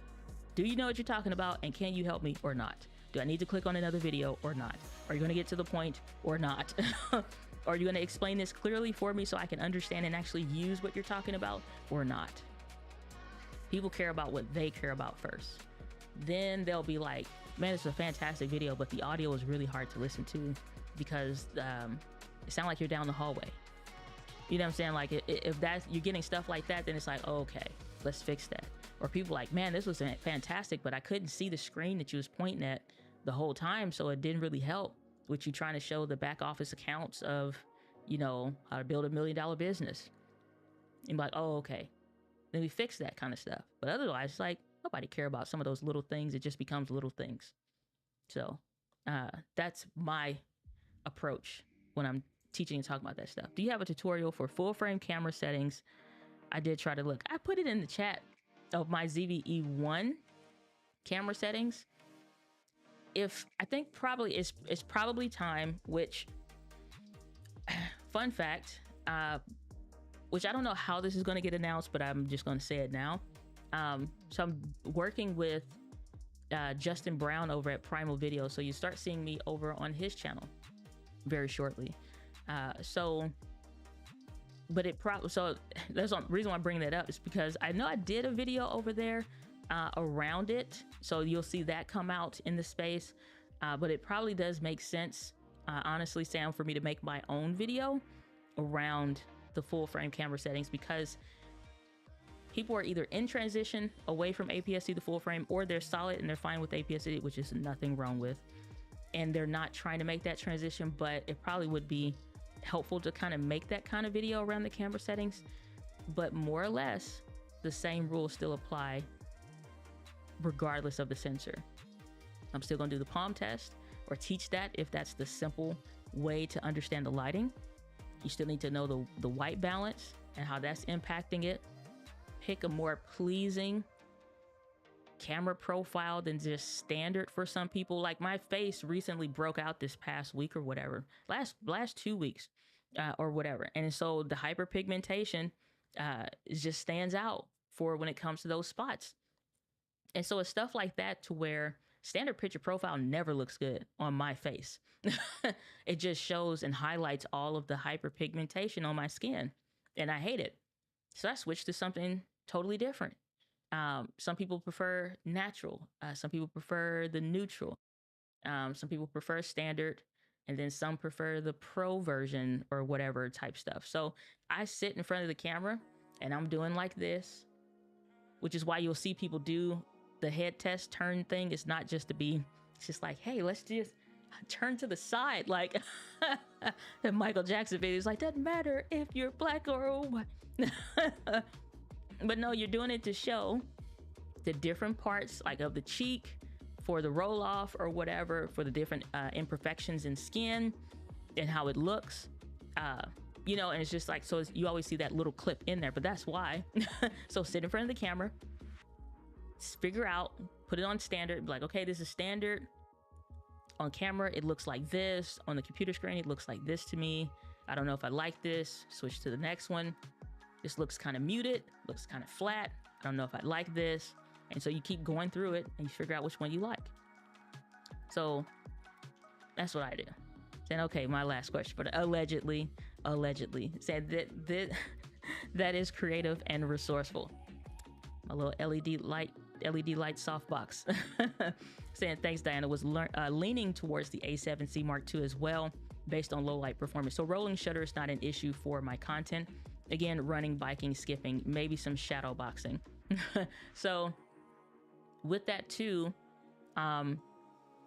it's going to be more or less, you'll have some rolling shutter, but again, you're now looking into a little bit of that Walmart TV syndrome, I like to call it, which is big freaking if you have where you're in front of a bunch of TVs, if you have where you have a bunch of cameras and you're literally doing that side-by-side comparison, you see all those micro imperfections and micro differences.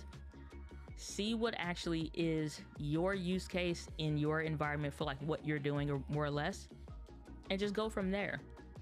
Because sometimes you may find for maybe those really gnarly biking trails, where it is kind of rugged or whatever, you're like, you know what, a full frame camera is not ideal for this. I'm gonna get the Osmo Action 5.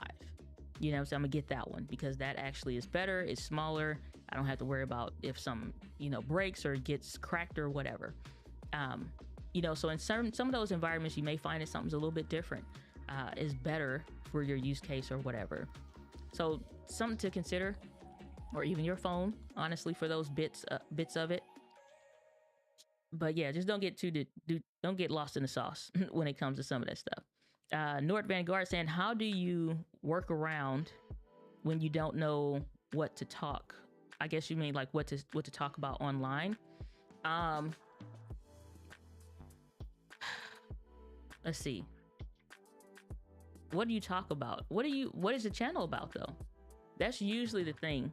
And most of the time, whatever it is you initially start talking about, on the inside, people be like, oh, I'm multi-passionate. I just don't know what to make a thing about. And most of the time it's like, yeah, you are, but not at the same, everything is not at the same level. On the inside, everything feels like it's at the same level because you have not expressed any of it. It's all bubbling up to the surface. You just don't know how much is in any one of these jars on the inside. It's not until you start taking the caps off of that stuff and you start putting work into it behind what you're doing, then you see what it is that you are excited to talk about. I was not excited to talk about cameras at first. That's not what I first made this channel around. It's not what I talked about initially. If you go way, way, way, way back in the day, back in my day on the channel, I wasn't talking about that stuff. I was trying to figure out what to do with my camera in the backside of things. I was talking about or business stuff or whatever. I was trying to figure out the tech stuff while I was making a video, and every video I was running into another problem. And so I kept trying to figure stuff out. Nothing, the YouTube of today was not the YouTube back then. It sucked. And so now you spoiled with good content. But then, it was the hunt for real, looking for the good content and the right content, and hoping that the right content wasn't too terrible. So I kept talking my message, which is one thing I will say I learned from my mentor at the time. It's incredible. I was speaking my message. And so the more you keep talking and talking and talking about stuff, I was getting more and more excited about what I wasn't talking about. And I'm like, oh, I uncovered a new jar, which was the camera stuff. And I'm like, I'm really excited to talk about that. I'm like, this is super interesting to me. I want to talk about it. And so I added one of those videos in. A lot of interest in that content versus the other stuff that I was talking about. And I'm like, oh, y'all like that kind of stuff too? Let me make another one of those videos. And I felt more like a drag to talk about what I was talking about before versus the camera stuff, the camera tech and all that.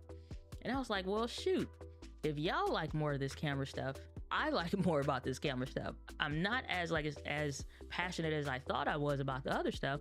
It's still important, but it's not something I want to, keep talking about long term. I just switched. I didn't make some announcement. Here's what's happening on the channel. Here's what I'm going to be making content about. No, I just start making content around what I was going to make content around. And those that wanted to stay, stayed. It attracted a new audience and new people came to the channel. And those that it didn't want to attract, they went away. They'd be like, oh, you're not talking about what I want to talk about anymore. So, or what I care about anymore. So I'm gonna go to some other channel. Sayonara. And that happens as your content matures, as your channel matures or whatever, but you got to start with something. And if you really want to start figuring it out, make Instagram stories about it. Make reels about it. That's one really good way. Make reels about it. And so when you start making Instagram reels about it, people start asking questions and you start finding stuff. Like, I don't know what your channel is about. Let me see if I can find it. Let me see if I can pull this up. But whatever, like, you can find even when you don't have questions. People ask for people to hit the like, share, subscribe button and leave a comment, and then they don't never reply to the daggone comments.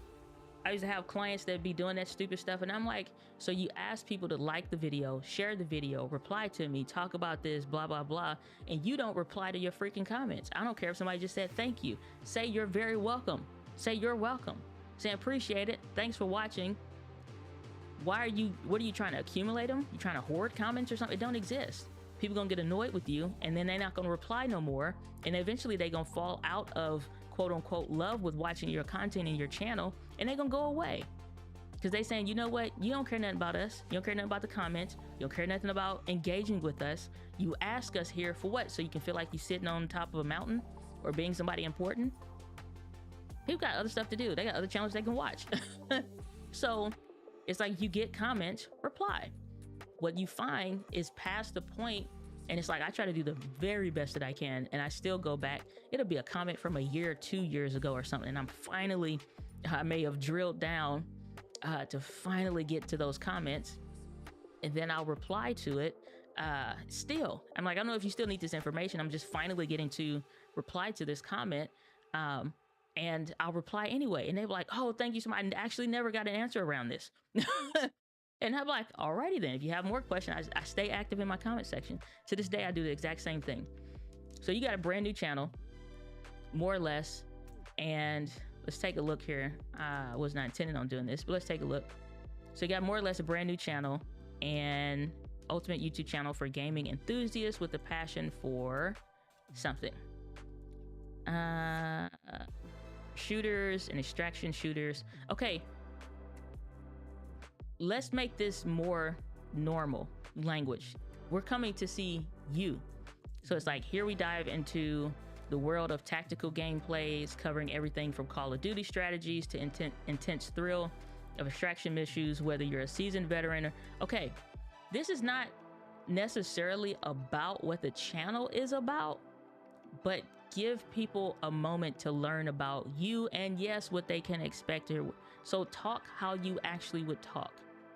You know what I'm saying? Not GPT-ish style language. We're going to dive into talk how they will hear you talk. It's fine to use some of those elements here or there, but actually talk to how, like, actually speak to how you're something like, what's up, guys? My name is Nord, if that's your first name, or if that's just like a channel name or your account name that you play under. That's fine. Like, what's up, guys? It's like Nord here. I love, or I freaking love, for me, that's how I would talk. Like, I freaking love first-person shooters. You like Call of Duty, you like Battleground, you love such and such. I love those too. That's the main kind of content that we cover here.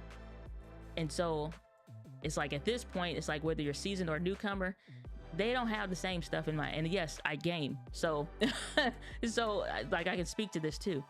So a seasoned veteran, that's like somebody that's been in it, Modern Warfare 2 veteran gameplay before the, you know what I'm saying, long before cheat codes played, like they in it to win it.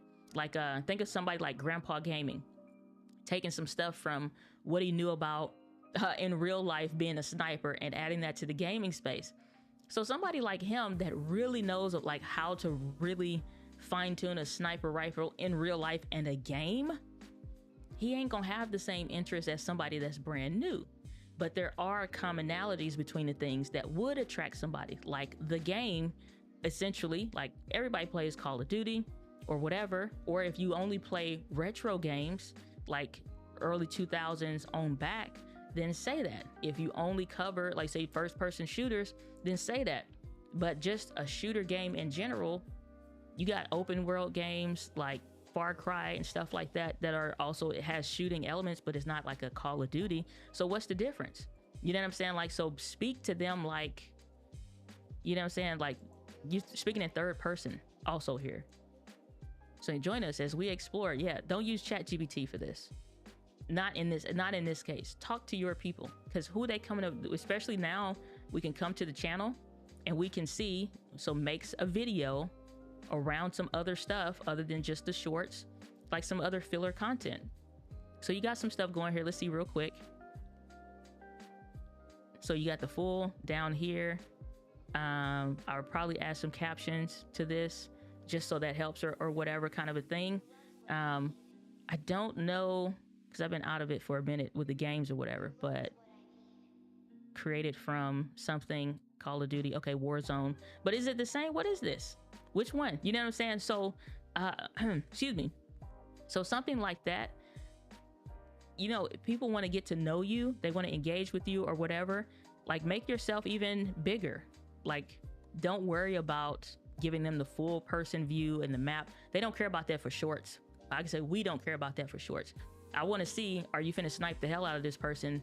You know, like it's like a no scope shot. So instead of the full screen version, just put you in the corner, a bigger version of you. Just, you know, cut that bit out and do it for yourself. Then go make some kind of something of a welcome video or something to fill out. Make a playlist. If you like, yeah, you got a whole bunch of lives here, dude. Like, come on with the come on. It's a dope logo, dope video.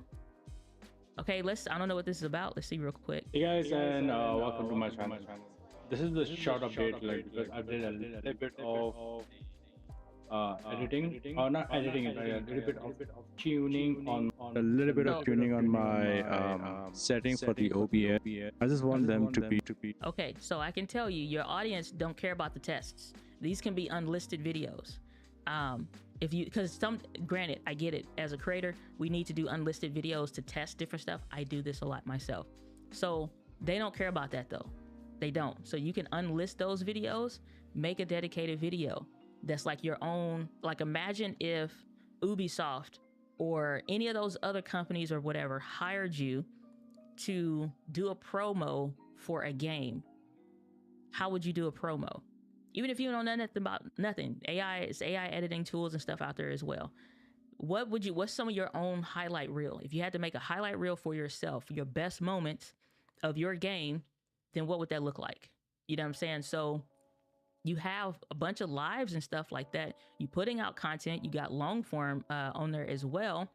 So you know those highlightable moments that you remember from your gameplays. You like, that was the best snipe I ever had. That was the best, uh, that was the best whatever. We want to see that. Put that as your highlight reel.